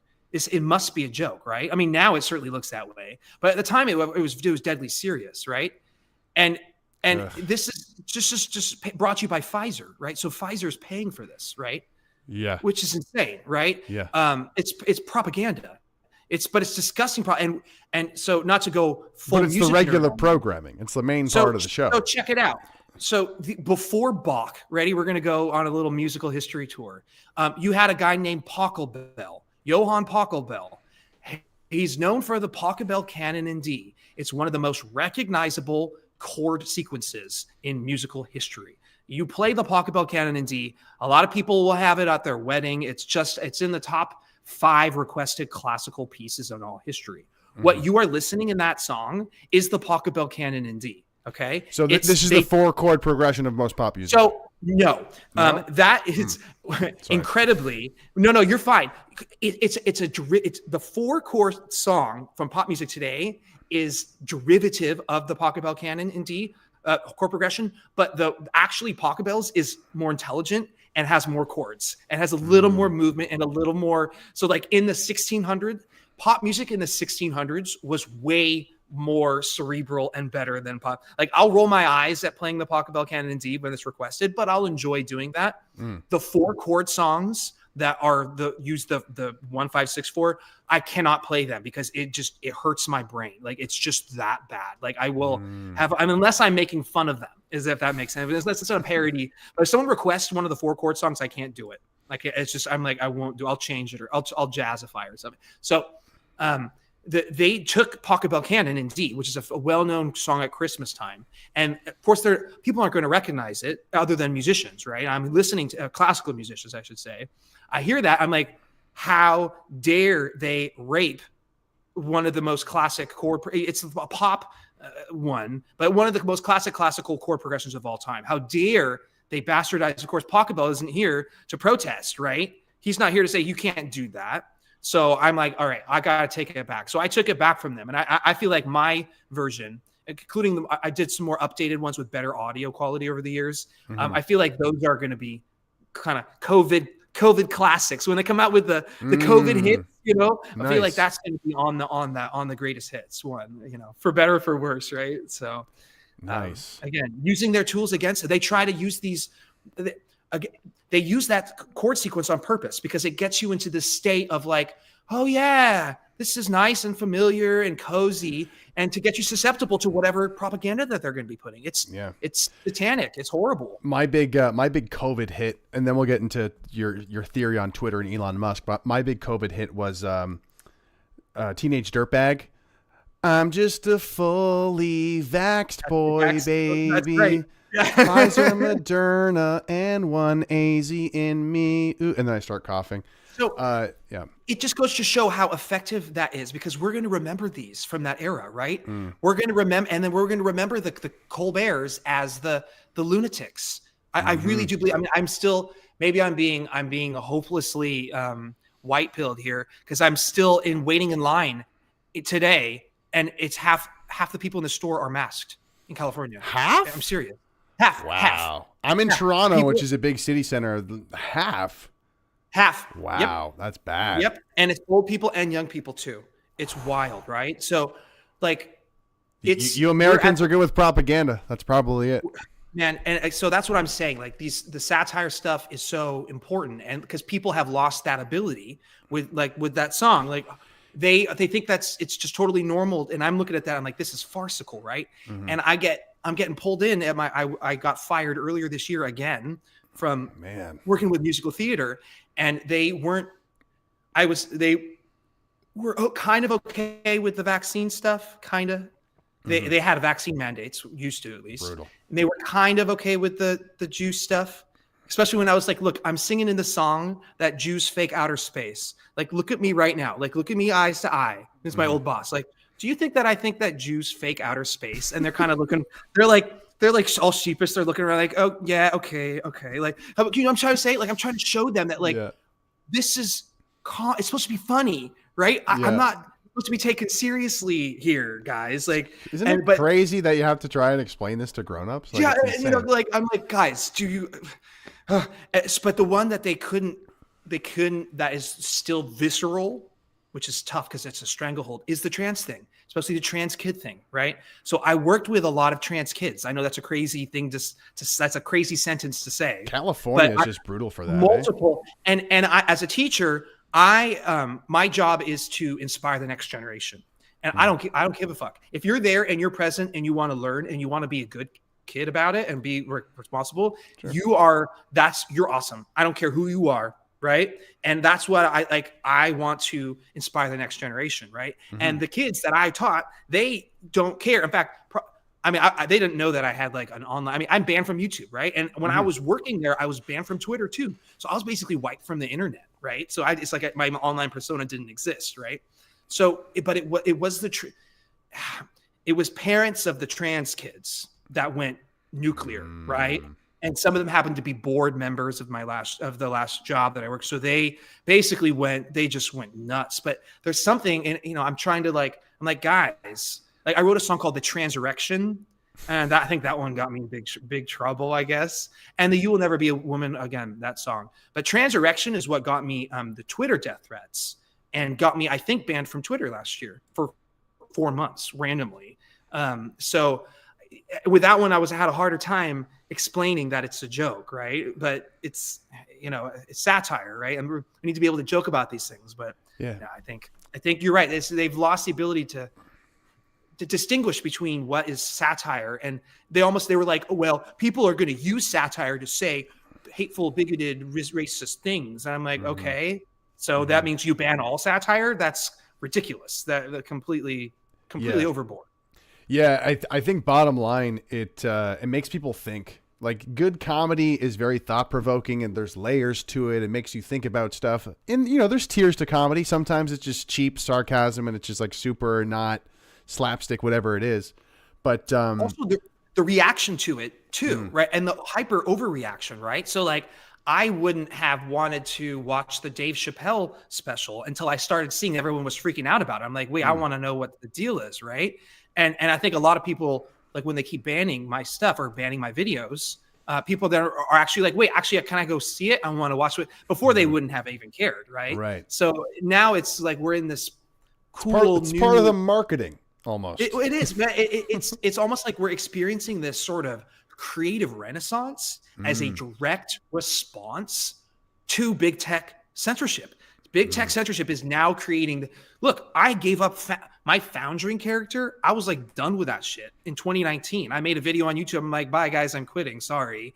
And then it was only when they started shutting everything down in 2020 and they started banning everything that I'm like, wait a second. I'm back.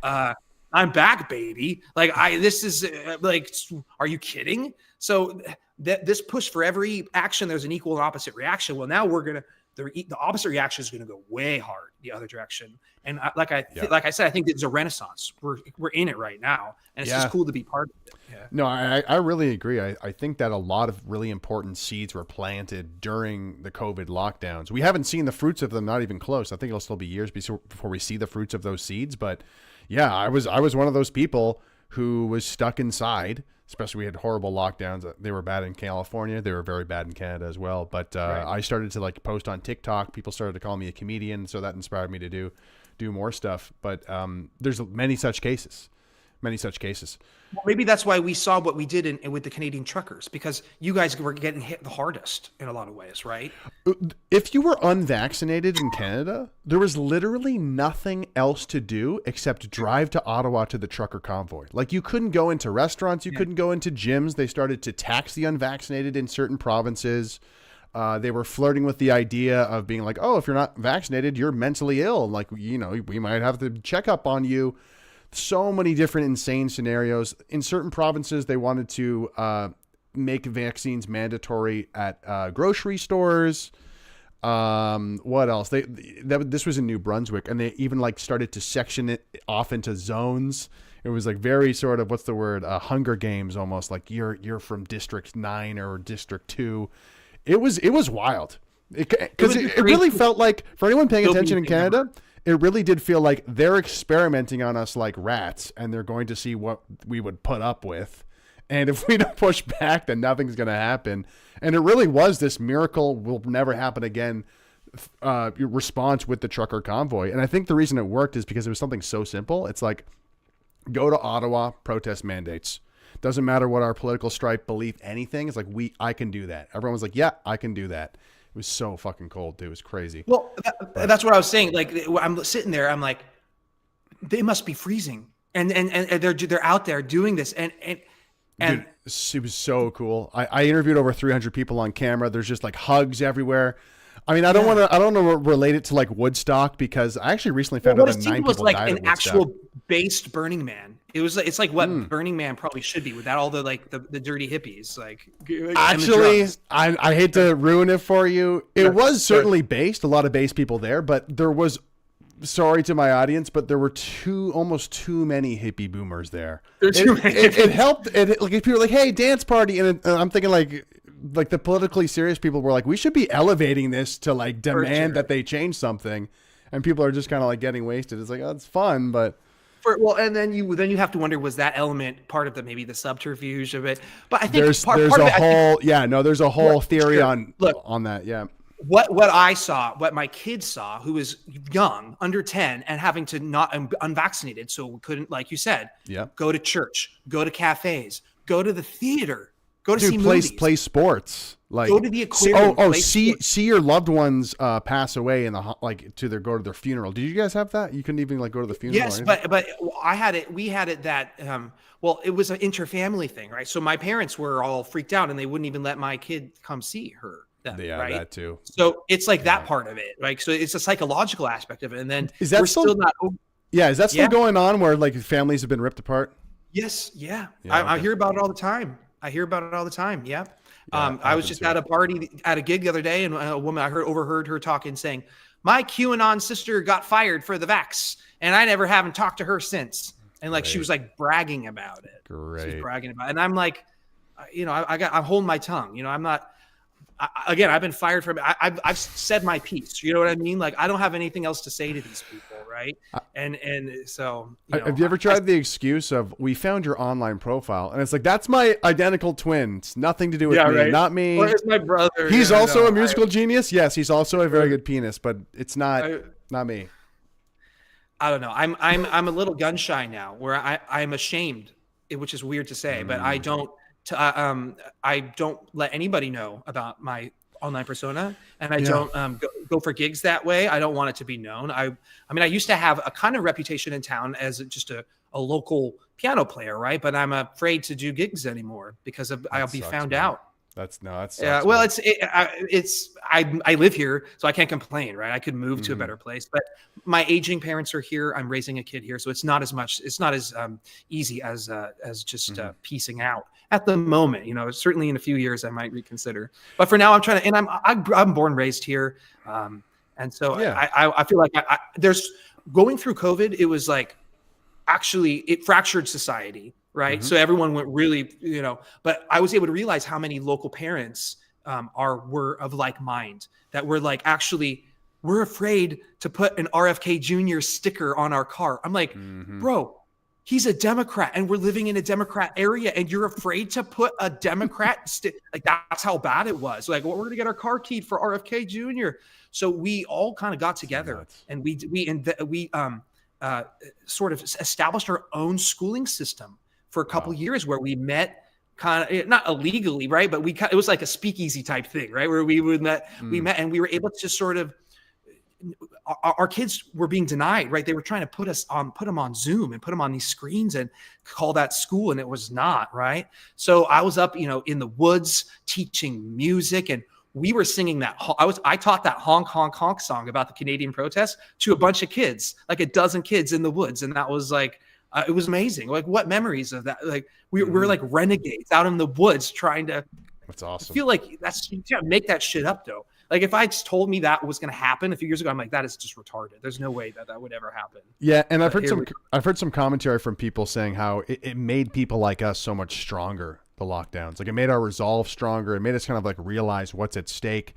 We're into the esoteric health stuff now. We know about the parasites. It's over for you guys. It's just a matter of time before we figure this out. Even just questioning vaccines, right? So, everyone needs to do their own research. But I will say that my kid is unvaccinated completely, 100%, no vaccines. So, and that was 12 years ago that she was born. So that was a really tough decision for me to make, especially in the thick of things. That was like a liberal. It was basically we were being almost forced. It was the pressure was immense. Let's just put it that way. And again, everyone should consult their medical professionals, right? I'm not trying to give any medical advice to anybody. But my channel's been deleted forever. Thanks a lot. Yeah, right.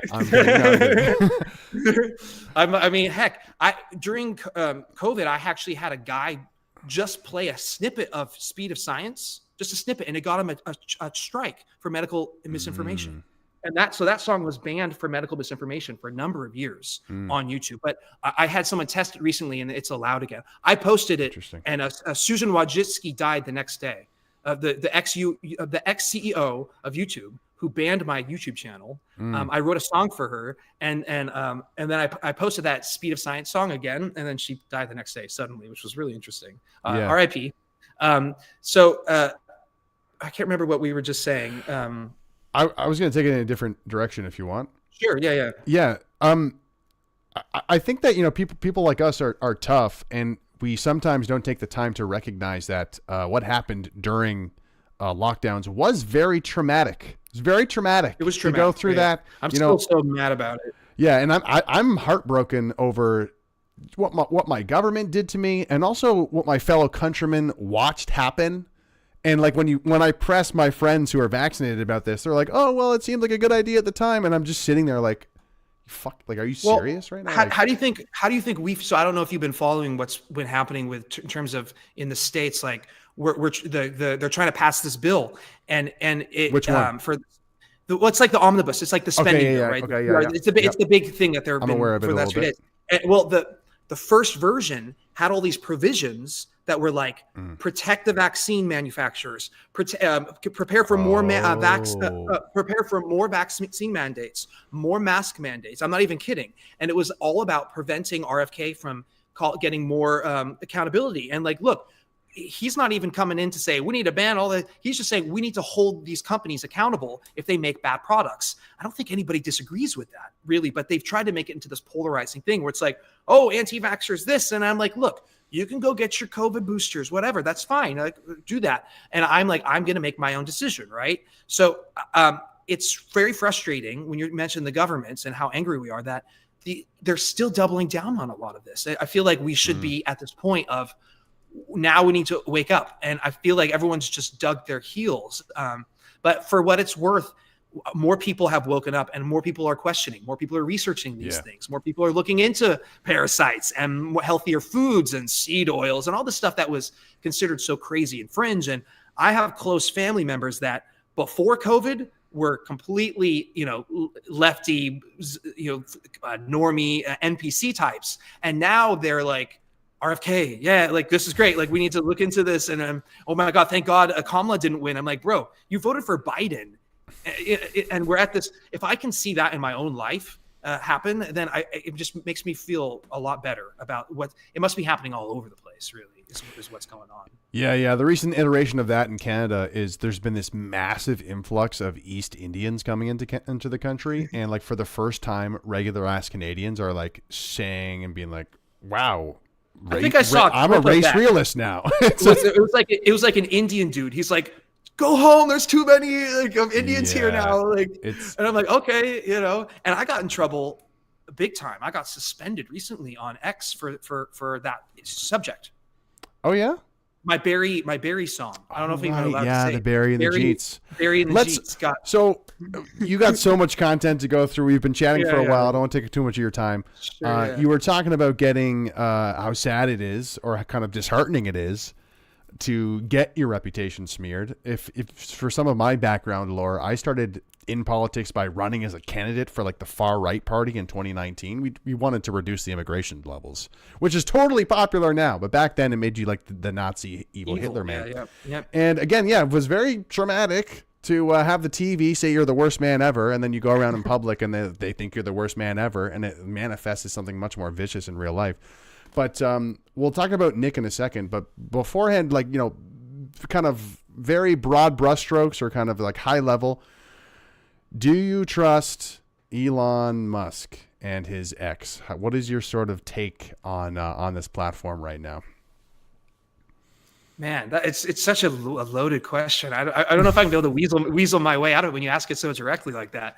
I feel like what people like me, our job is to push back where I feel like it needs to be pushed back against, if that makes sense. Yeah. So if you're not allowed to do that thing, you're going to do that thing. If you're not allowed to say that, you're going to say that. I showed up on Twitter. I mean, I had my account for a number of years, but I never used it. And when I got banned from YouTube a couple years ago, it was my lifeline. So I showed up on Twitter and I had 50 followers. But then I was like, hey guys, I just got banned from YouTube, and that gave me a little cred, right? So I used that one moment that you only get one of those moments, like, I just got banned on YouTube, right? And I was able to sort of build from that. And this was at a time when Elon was just coming in. He had just purchased Twitter. So this was supposed to be this new space. And I felt like it was I felt like the hero worship of him was going a little strong.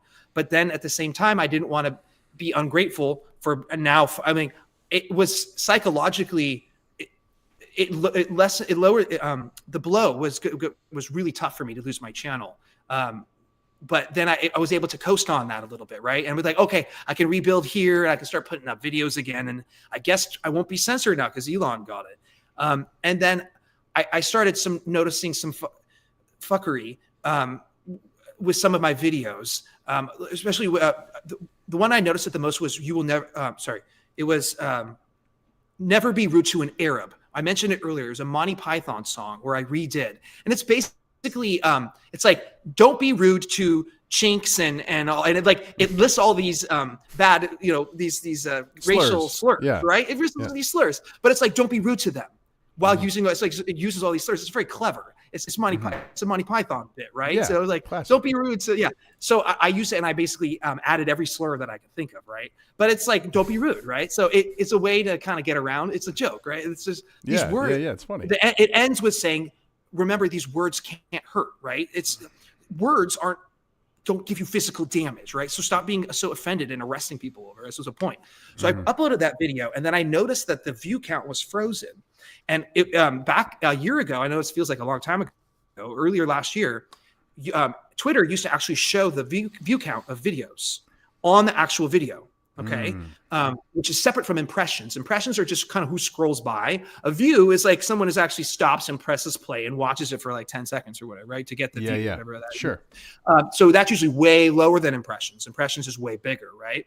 So I noticed that my view count on that video was frozen at about 900 for like the whole night after I uploaded it. And I had never seen that before. And I started having flashbacks, like PTSD. Like, look, I'm serious. When these big tech companies like YouTube, it's a level of manipulation that is it's next level. It's gaslighting. It makes you go crazy. I mean, before I really realized YouTube was fucking with me, I thought I was crazy. I thought I was making bad content, right? You start to question yourself. I'm like, I'm not getting the views that I used to get. And what am I doing wrong? I'm getting too old. Like all this stuff is a type of manipulation. Demoralization, It's a demoralization tactic, right? So I that happened to the video, and I'm like, it wasn't a big deal, right? It was just, whatever. But what was interesting is I noticed I'm complaining, and this is like April, May of last year on Twitter. I'm like, hey guys, my view count is frozen. What's going on? The next day, by chance or whatever, Twitter removed that metric permanently. The video play count. You can still see how many video plays you have if you're the creator and you go into the metrics. It's in the background more. Yeah. So, right. So, and it's much harder to monitor in real time that way, right? You have to go through all these steps to see it, right? But before I was like watching it 900, 905, 910, all of a sudden it gets frozen. I'm like, something's going on here. And the impressions are still going up, right? So now what they have on videos is impressions. And that is very deceptive. It's not views, right? So people say, oh, I got 10 million views. Well, no, you got impressions, bro. And it's not the same thing. It's also in their best business model to pump up all the numbers, right? Business. Yeah. It's a business decision. And they did it with live streaming earlier this year, where it used to show a live viewer count. And now what they do on X is they say a cumulative viewer count. Right. So it looks like, oh my God, 2,000 viewers on this shit. It's bigger. Like, no. There's like 20 people watching, if that. And I stopped streaming. So all these things, it's like Elon is a businessman, and there can be a more nefarious side of it, but there's also a business side of it. And so it's very hard to distinguish between the business and then the nefarious subterfuge, right? So just to go back to your question of Elon, around that time I did the Transurrection video, got mass doxxed, a bunch of threats, and they, what was so funny was they're like, the threats were bad, right? I mean, look, especially on Reddit, when I was, because I mentioned Ghislaine Maxwell, she and I, before I even knew that was Ghislaine Maxwell on Reddit, she and I went at it a number of times. So like I was one of the. You were in a flame war with Ghislaine Maxwell on Reddit for years. Oh my gosh. We were. The lore is crazy, dude. No, dude, it gets. I mean, you got to watch that documentary I made, bro. Okay, so I have been getting attacked by these like basically Mossad networks, like the Internet Defense Force. What is it? The JIDF, the Jewish Internet Defense. Not the ADL, no, something else. No, it's the JIDF. It was an older thing back then. It's the Jewish Internet Defense. Anyway, so I've been getting threats and all this stuff for a long time, right? And so I'm used to it, but now it's starting to be like, well, now they're kind of doxing me and they're getting my address, and because my Foundring character on YouTube, I never said my real name. I was trying to be anonymous on YouTube forever. It wasn't until I got picked up by a world famous band, basically, that they're like, yo, you need an Instagram. It's got to be connected to, I needed to be a real person. Does that make sense? So I'm like, whatever. And I wasn't really doing spicy shit back then. So anyway, Foundring kind of got doxed myself eventually. Right. And so I started getting these threats and a lot of comments, they were basically just like, they were funny. They were like, oh, who's this gay guy? Like this guy's a fag and he's making fun of trans people. He's probably trans. And I thought it was funny. So I wrote a song called Gayo, which is based off of Deo, the Harry Belafonte. It's like, Gayo, Gayo. Yeah. And I wrote it about all the things that they were saying. So I basically wrote a song, including all the threats and the disses that they were saying to me. But nothing, illegal or violent or anything. But I just did all the funny stuff, and that song got blocked on Twitter.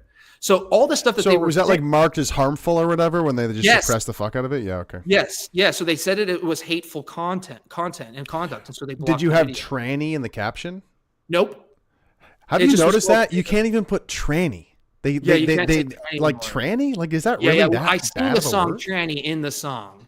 So, but this was before they really were coming hard on that. This is early last year, right? Okay. So anyway, so I started getting mass reported over that. And then shortly after, I wrote a song called Meet the New Boss. Basically, right after right after Linda Yaccarina was brought in. Oh my And so God. I kind of riffed on her for her early life a little bit, Okay. and her doing the mask and pushing masks and vax and how she's the WEF savior, going to save Twitter, right? So I did. It was very tame. So I uploaded that on June 17th, and then the next day, I got permanently suspended from Twitter. No explanation. Permanent. No recourse. I appealed many times, and they denied all of the. They didn't ever even say what I was suspended for. So I basically just moved on with my life because I was like, okay, I'm off of YouTube and I'm off of Twitter. And Elon Musk is a piece of shit because he lied. He lied, but it was okay because it was right around the time where the vaccine mandates finally went away.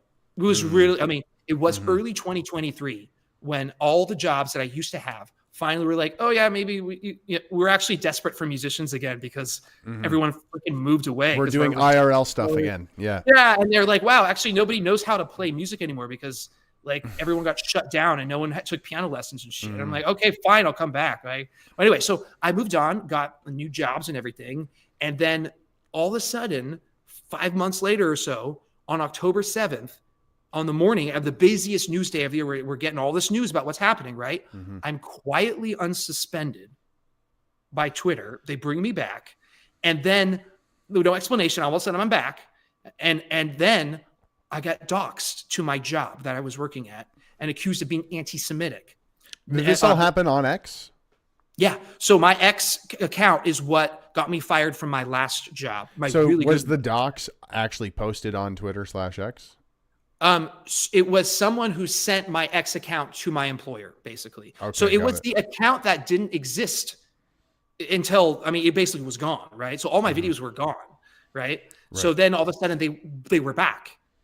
They were right. They didn't exist, and then all of a sudden they were restored.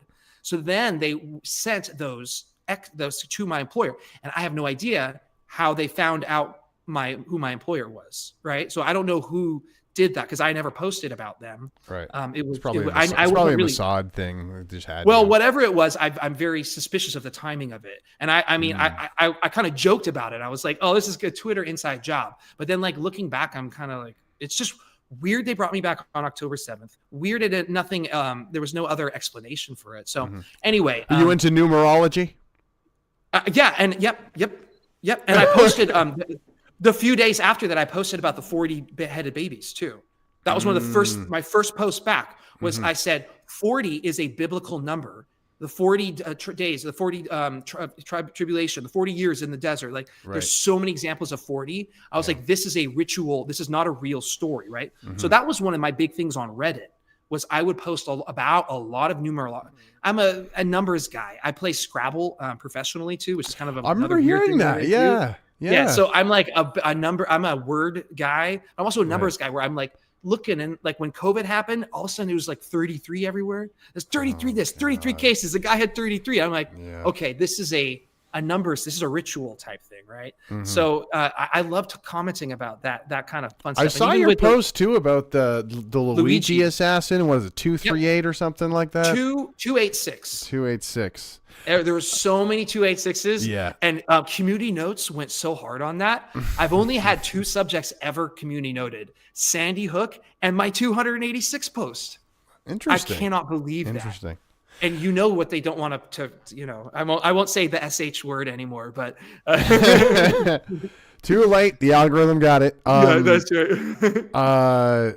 Yeah, see, I guess we'll just jump into the Fuentes thing, and that'll kind of sure. Well, it all comes full circle because of the doxing thing, right? And and so I guess I can finish the story of me being brought back, and then kind of being questioning, a little more skeptical of X, and then kind of going a little harder, writing songs a little harder, pushing back against Elon.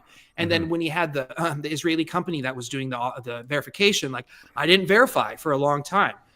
because of that. And then they got rid of that. And then I don't have subscribers now because they still want that to use that company. So I wrote the song.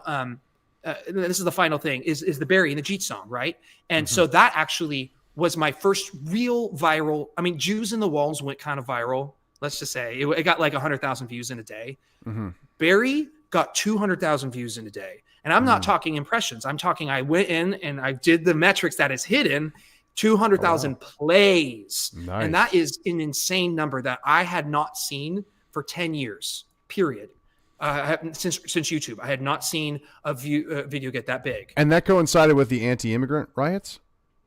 Well, kind of, yeah. Because Barry Stanton was a Twitter account. Oh, right. So it preceded that by a little bit. I remember a little bit. And so he was posting all these AI stuff, right? And then he got mass reported. So that's what's going on is that they're these mass flagging, mass reporting systems. Yeah. That's probably what got my YouTube channel, right? It was this thing, the trans people mass reported me, right? And then it finally went to some person, right? So that's what happened when I did my Barry song. I thought it was not even that bad of a song. I mean, I guess the word Jeet, they really don't like that word, I guess, too. It's pretty lighthearted. I think it is whatever, but it is what it is. I'm like, look, everybody's supposed to get one. I come from the early South Park generation, right? Of when you could make fun of everybody. You were supposed to do that. Like I said, if you give one group immunity from mockery, then they're gonna take over the world. And because no one can criticize what they're doing. And if you try to do that, they'll come for you, right? So I'm like, I've never done a song about India. I need to do a song about India. Because I saw like Dave Chappelle getting canceled for the trans joke. I'm like, how could a big account like Barry Stanton get removed on free speech Twitter? It didn't make sense for memes. So I'm like, I'm going to write a song. And it got 200,000 views. Then they doxed me. They doxed my number. Which I couldn't believe because that had never, even the trans people didn't get my number. So that night I started getting dozens, if not hundreds of calls from India. Did anyone speak English or? Some of them, a lot of them were like, we rape you, it was kind of funny. It was funny, but it was also like, wow, so this is real. Like I kind of needed to experience it for myself, kind of like so I did, and it was real.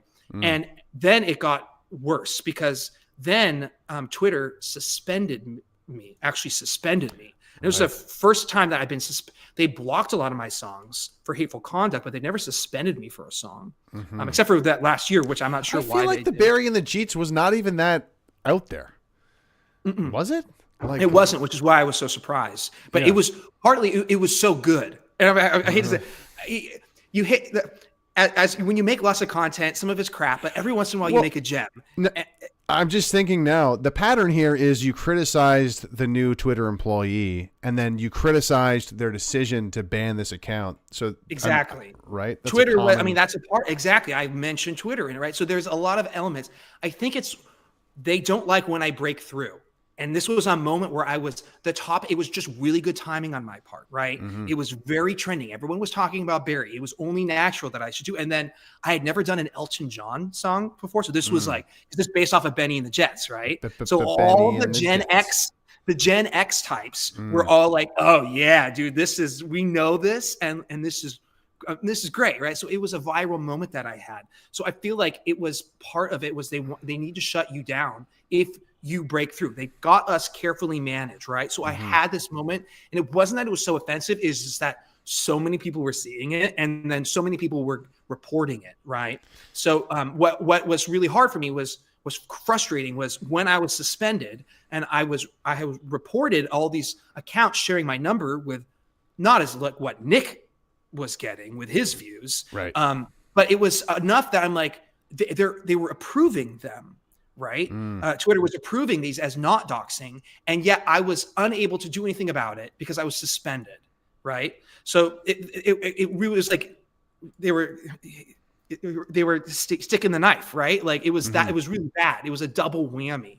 And so I finally got back on. I had to delete the song.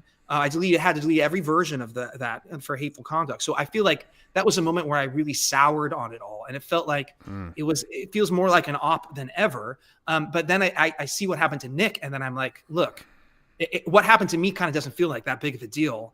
in comparison, right? Because some prank calls from India is not the same. I mean, I was getting death threats from the trans folks last year. That was a little intense, but kind of what I deal with is not in close to what we saw with Nick, right?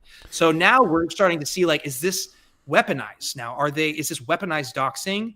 It's really hard for me to say that Elon is a bad guy. I think he's kind of like this extraneous, this sort of weird agent that is this spazzy autist, ketamine addled, weirdo. Like, and he pushes the space thing. I'm not sure where you go on that, but like, I feel like he's lying about the space thing, right? And combustion engines, right?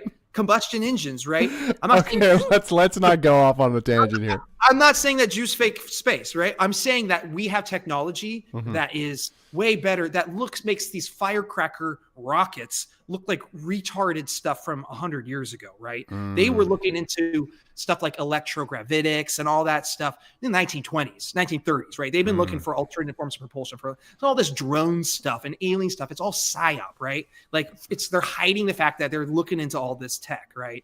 So I'm sorry, you got me. We got to do another live stream about this because I love. There's nothing I love more. Like, my favorite conspiracy theory to like consider and talk about is by far flat Earth. I'm not saying I'm a flat earther, but it's like talking about it is like so much fun. And it's like all these images are computer generated. It's like, yeah, pretty much. It's like, that's interesting. Dinosaurs aren't real, right? I love that one too. I honestly, somebody sent me a video. It was like 30, 40 minutes, but like into it, I'm like, this is totally plot. Like, okay. Yeah. It's just action figures. Great. It's just glorified action figures. Cool. I feel like I came to my own. I cut my teeth on these forums and Reddit and back in the day, and we're just saying, we're allowed to talk about stuff. It didn't need to become part of your identity. Like, I feel like it's okay to say dinosaurs aren't real, and also not necessarily actually think they're real. Like, people are so afraid to express anything that's outside of the norm, and that will be tied to them forever, right? Yeah, and it's everything that we were talking about earlier, where it's a hypothetical. Like, let's entertain the idea that dinosaurs are not real. Let's entertain the idea that I was going to say something else.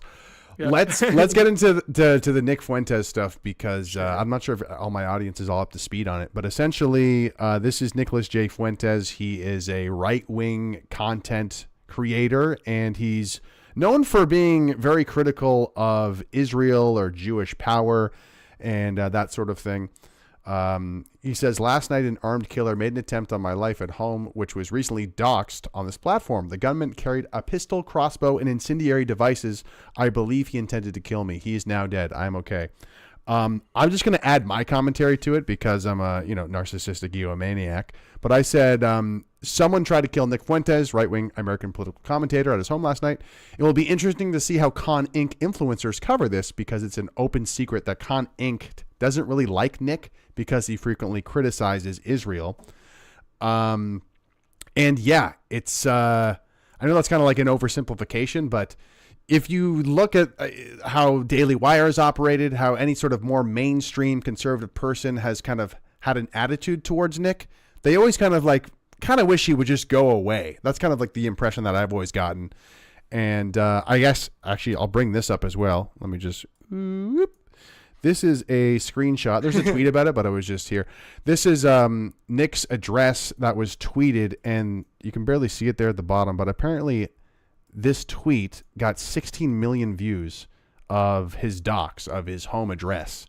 And it's against the terms and service of Twitter to, disclose personal information. So the question is, how did this get up to 16 million views of his docs without getting... Was it about a week that it was up? I think I read that. I'm not sure, because I think they eventually removed it, right? I don't know much of the details, honestly, on this, but I think I know enough to, at least discuss it. Was it a week? I think it was up. I heard someone say that, but it was certainly long enough where it's believable having experienced something like that myself. Look, I have always sort of looked at Nick with a certain degree of bemusement, but also I'm impressed with what he's been able to do. Like the Groyper community is hilarious, and I think you made a song about them one time. I did, and you didn't go easy on him either. I didn't go easy, but at the same time I did, because it was a 90-second song. And if you look at my body of work, when have I ever done a roasting song that's just 90 seconds long? Like for real, even Rabbi Shmuley got a full 2.5 minutes, maybe 3 minutes on his one, right? Right. So any group that it feels like again, I feel like I'm a broken record. They are immune from criticism. I don't take them seriously, and I will push even harder. So I have a lot of fans that identify as groypers, who have been supporting me for a really long time. And that was a moment where I was getting a little bit of pushback, I felt, from them for embracing this sort of what they would call Jewish musical theater, which is true, is that there's this aspect of the musical theater and this music that I do that is predominantly Jewish, because they have a monopoly of, and that's to give them credit, right? My Christmas song, where I'm like, hey, weird, all these Jews wrote these great Christmas songs, and they're like, hate speech. I'm like, bro, I'm just saying you guys write great music. Come on. Like, why is that bad? Maybe I'm saying a little bit more, but so I wrote them a song because I felt like they needed one. I felt like they needed a song. And I felt like also it was a bit disingenuous for me to not, if I'm going to riff on people, I need to riff on the right and the left. Like, I can't just be a one-side riffer. It makes me not legitimate as the court jester that I'm trying to create. I shouldn't say me, right? I know you're not a judge. Like, judge, it's Foundring, not me. I swear to God, right? No, this character that I've created, which sings these stuff, right? So yeah, I wrote them that, and I got some of them mad, but for the most part, they thought it was okay. They liked it, and I appreciated that. I felt like the hate kind of went away really fast and turned to sort of a begrudging acceptance that, all right, Foundring had to do us eventually. Maybe it's like this one is it's all right. And then when Fuentes got brought back to Twitter, I wrote him a song called "Welcome Back, Fuentes," where I kind of gave him a nicer treatment than the Groyper song, which I went a little bit hard on, like basically calling him a gay fed, right? Which is what everybody calls him, right? I mean, if I wrote a song about Groypers and didn't call Nick Fuentes a gay fed, then it would be a failure of a satire. You'd be leaving something on the table. That's right. You have to do the concept justice. So look, not to distract from the Nick thing, but when I wrote "Oy vey, shut it down," it was because "You Will Never Be a Woman" was going viral on 4chan, and which was awesome, right? They were like, "Oh my God, who's this guy? This piano fag like singing 'You Will Never Be a Woman'? This is great." But half of the comments were like, "Jew, he's a Jew. Look at his nose. He's a Jew. Where's his early life?" And I'm like, okay, every song that I ever do for the rest of time, they're just going to be calling me a Jew. I need to do a song about Jews. So that's why I did "Oy vey, shut it down." It was just to shut them up. I'm like, guys, come on, come on. So when they push back, show us your foreskin. That's basically fine. Like, whatever. I'm a Croatian Italian. Give me a break. I'm not. Whatever. Dude, it's not a big deal. Whatever. It is what it is. So I wrote the "Welcome Back, Fuentes" song, and Nick actually ended up liking that one and sharing it and stuff. So yes. I feel like, again, someone like me needs to be able to push back on everybody.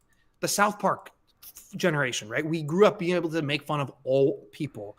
And when they started saying, "Oh no, you can't touch Muhammad. Oh, you can't touch trans," right? That's when things start to go south in society. And they use these wedge issues, which are hot, socially controversial issues, to make the wedge between us stronger, the social divide, but then to help it with internet censorship, which is where we are today. And now we've come full circle where people are, like you're saying, in the con Inc. that would never be.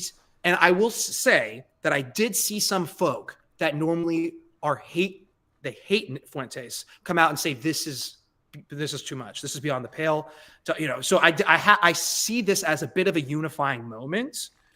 Maybe I'm being a little too optimistic, that I feel like it's bringing in folk who are now understanding that what we're up against, Nick isn't the bad guy. Nick is not the bad guy here. And even his original tweet from election day, which you had on it. I think it has over 100 million views, which is hilarious. Mm-hmm. And like, yeah, I guess it's offensive, but it's not more offensive than like Adam Sandler CDs in the 90s. You know what I'm trying to say? Like, this shit is what we grew up on. We cut our teeth on this type of content, right? And the clips of these women on TikTok having absolute mental breakdowns and conniption fits, veritable life-changing, of course they're being dramatic for social media purposes, but it was this feverish cultural moment. And for, just to go back to, for those that might not have heard, directly from that, he was doxxed by a woman who came to his door, and he allegedly, because I know it's still a legal case, yeah, but he allegedly, for those unaware, this was the tweet. He said, your body, my choice forever. And this totally sent people. Look what I say, 100 million views on that. That's hilarious, right? And that's not the way that I do humor. Would never post that, but I would defend his right to the death to post it. And especially with all the hilarious reactions, the little clips of all the people I saw. So I think we are now at this inflection point. I really do. And I think COVID was a big part of it. And I think that the crazy rampant social media censorship was a big part of it. And it has created this new market. And some of it is going to be taken over again by the same types of interests. We've seen that happen with Con Inc., right? With, whatever. But I think we're going to see a new opportunities flourish. And as much as I hate on Elon, I think he's lying about a lot of stuff. And he suspended me literally 2 months ago. My Xmas song got blocked, hateful conduct earlier this month. Pissed me off. But now I'm like, I'm not so hurt by it, because now I'm like, yeah, okay.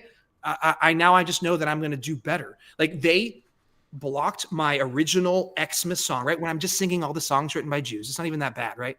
The one that I did last year, I re-uploaded it earlier this month. They blocked it for hateful conduct. And instead of getting pissed and feeling sorry for myself for 3 days, which is normally what I would do in the past, right? I'm an artist. I'm sorry. I can't help it. I was like, okay, I'm just going to record it again, but with better audio and better production value. And I'll make sure I look a little bit better you know what I mean? I'll do it better. And there's more backing tracks too. That's right. Right. So I'm like, I just took it as an opportunity to be like, thanks, Elon, Twitter, for censoring me and then making me work harder for that. And now I'm like, oh, I'm glad I did that one, because that one I want to be remembered more than the first one, which I would have been happy with had they not censored me, right? I would have been happy with my shadow banned YouTube channel forever if they hadn't censored me. And then now I'm like, okay, I've written my best songs, period, 50 of them since YouTube banned me 2 years ago. The songs that I probably will be known by, right? For better or for worse. Yeah. And I kind of want to ask you, why are you so insane? Or at least, like, for me, I can relate in a sense, because, one of my first big viral hits was making fun of Justin Trudeau before it was popular. And it was in a parody song. And it comes, like, for me, I would describe it as like, it comes from like this sort of angst of like, I see something about a certain topic or a certain way of the world. And and then the music starts from like me kind of being a smart ass. I've always been a smart ass. So then, like, whether it's the lyrics first, sometimes it's the song that I parody first, and then it comes from there. But art, I love how you said angst. Art comes from angst, right? I mean, the memes are true. It's the way it has always been, right? The Beethovens that are sitting there being just distraught. So that is a therapeutic thing for me, right? I'm a high school kid rejected by a girl, and then I go home and I write her a song. That's just how I process. You were Aisha? You wrote Aisha? But you know what I mean? Like, so it's just how I navigate the world. And for me, as I'm like the Foil video from 2014, I'm heavily steeped in all these conspiracies, and I was able to write this fun, catchy song. And it was a way for me to sort of process and repackage that information as for other people, as a way that I'm gathering all this information. I'm trying to categorize it for everybody, and then present it to them. And music can be a really good, you can make a thread or write an article, and that is good for some people, but for others, This, like we said, this catchy, it lets your inhibitions get brought down. You become more susceptible to crazy information that you might not be otherwise. So this angst that you mentioned during the COVID time, I feel like we weren't the crazy ones. It was the Justin Trudeaus that went totally crazy. And we had that natural response of being the kind of the well-adjusted people to a non-well-adjusted society, right? We were the ones that were trying to just be let's go to church and do this and have fun. And they were the ones that went nuts. And writing these songs was so, like you said, traumatic for me. I'm still super angry and PTSD and pissed off about it. But sitting down and singing, oh, the jab didn't work or whatever. I don't want to get you in trouble on YouTube, right? Oops. But singing these things satire. Satire, right? Joke. It's a satirical thing, right? It's talk to your medical professionals, but it's a way for me to process this stuff, right? It's a therapeutic thing for me, and when it works that way for other people, that's great. I need people to laugh at themselves. If I can get groypers to laugh at themselves, that's great. I won. If I can get Jeets to say, you know what? Yeah, we kind of do poo all over the place. That's kind of true. That's a win. I did get some of them say, like, I'm from India and your song is hilarious. They get it. Those are the people that I'm trying to reach. And there's more people out there like that than people realize. That the ones that think it's okay to laugh and and embrace your own cultural identity, the good ones and the bad ones. Embrace your Rachmaninoffs if you're Russian, but also embrace the crazy shit that you like Putin does, right? Like, it's okay. And it's like a callback to what you were saying when they were doing the ragtime stuff and there was some blackface and big watermelons. It's like it wasn't like today where they're like, we don't see race. Back then they were like, no, we do see race and we're going to sing about it and have a good time. And we're really different from each other. And it's something that actually we can both enjoy together while enjoying those differences, right? And so that's why I'm like, here, I'm going to Russia and playing Russian music, but then we're also playing some American music, some jazz and stuff. Yeah. We can appreciate each other's cultures, but the difference of the different heritages that we have.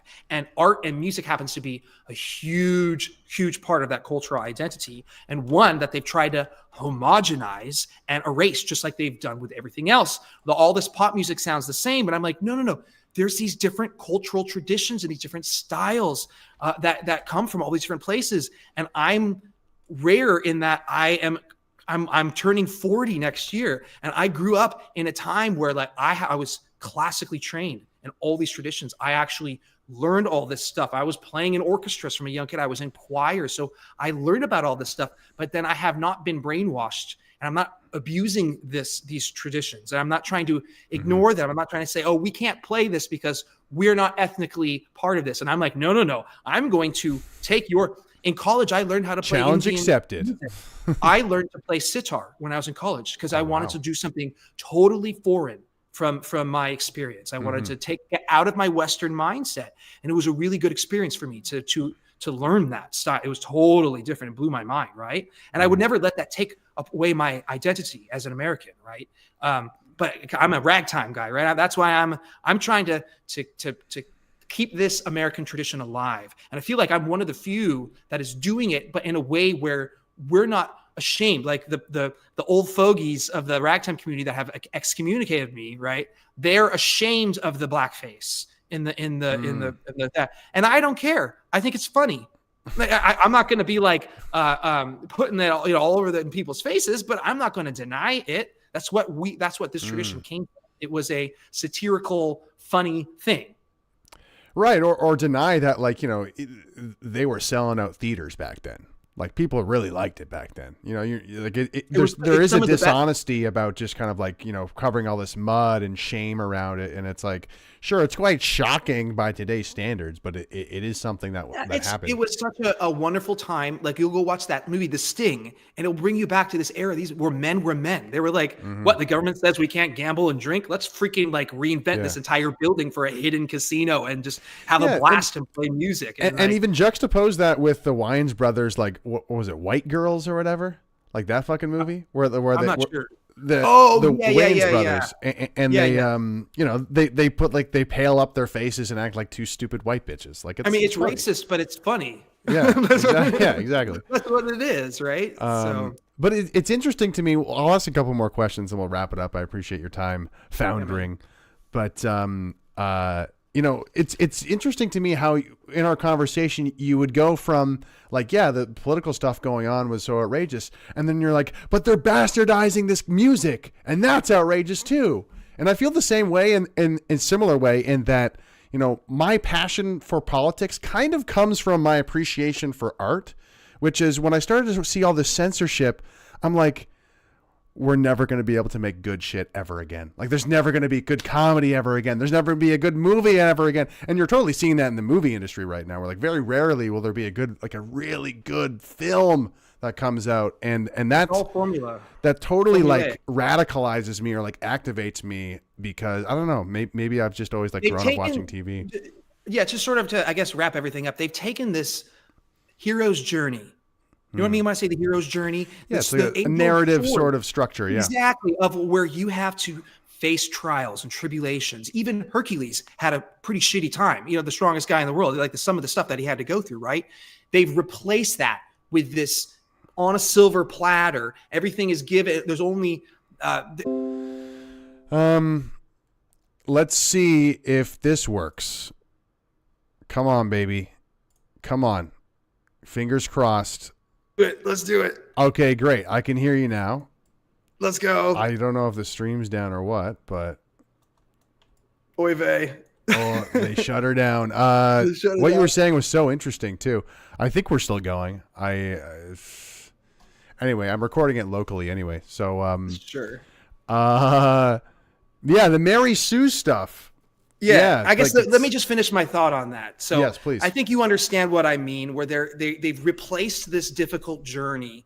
Another example I would say is Mulan, where the original animated movie, she's a kind of a weak woman. You know what I'm saying? Like in the animated, she has to use her wits to prove herself. She has to fight her way. And then the new Mulan, the live action one, it's like she's born with all perfect powers and has to suppress her power. You know what I'm trying to say? Yep. There's no journey anymore. There's no challenge. And I would say the 1-5-6-4 chord progression is a similar thing where there's a little bit of a major minor change, but it's not real. It uses the same notes and the same scales. It's a fake major and minor shift. It's the illusion of the hero's journey. It's these pop songs are fake. They make you feel like you've been challenged, but that's not really what's happening. It's the lowest common denominator. It's the same formula. So I guess I'll just wrap it up by saying there's this idea, and I've called it the Mozart conspiracy.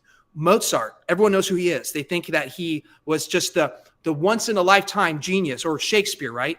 Well, actually, Mozart was such a well-known name at the time that a lot of up-and-coming musicians would put the name Mozart on their pieces just to get heard, just to get it seen, because no one would know who they are without the name. And even Mozart's Requiem, which is his most famous work, actually, he only wrote part of it.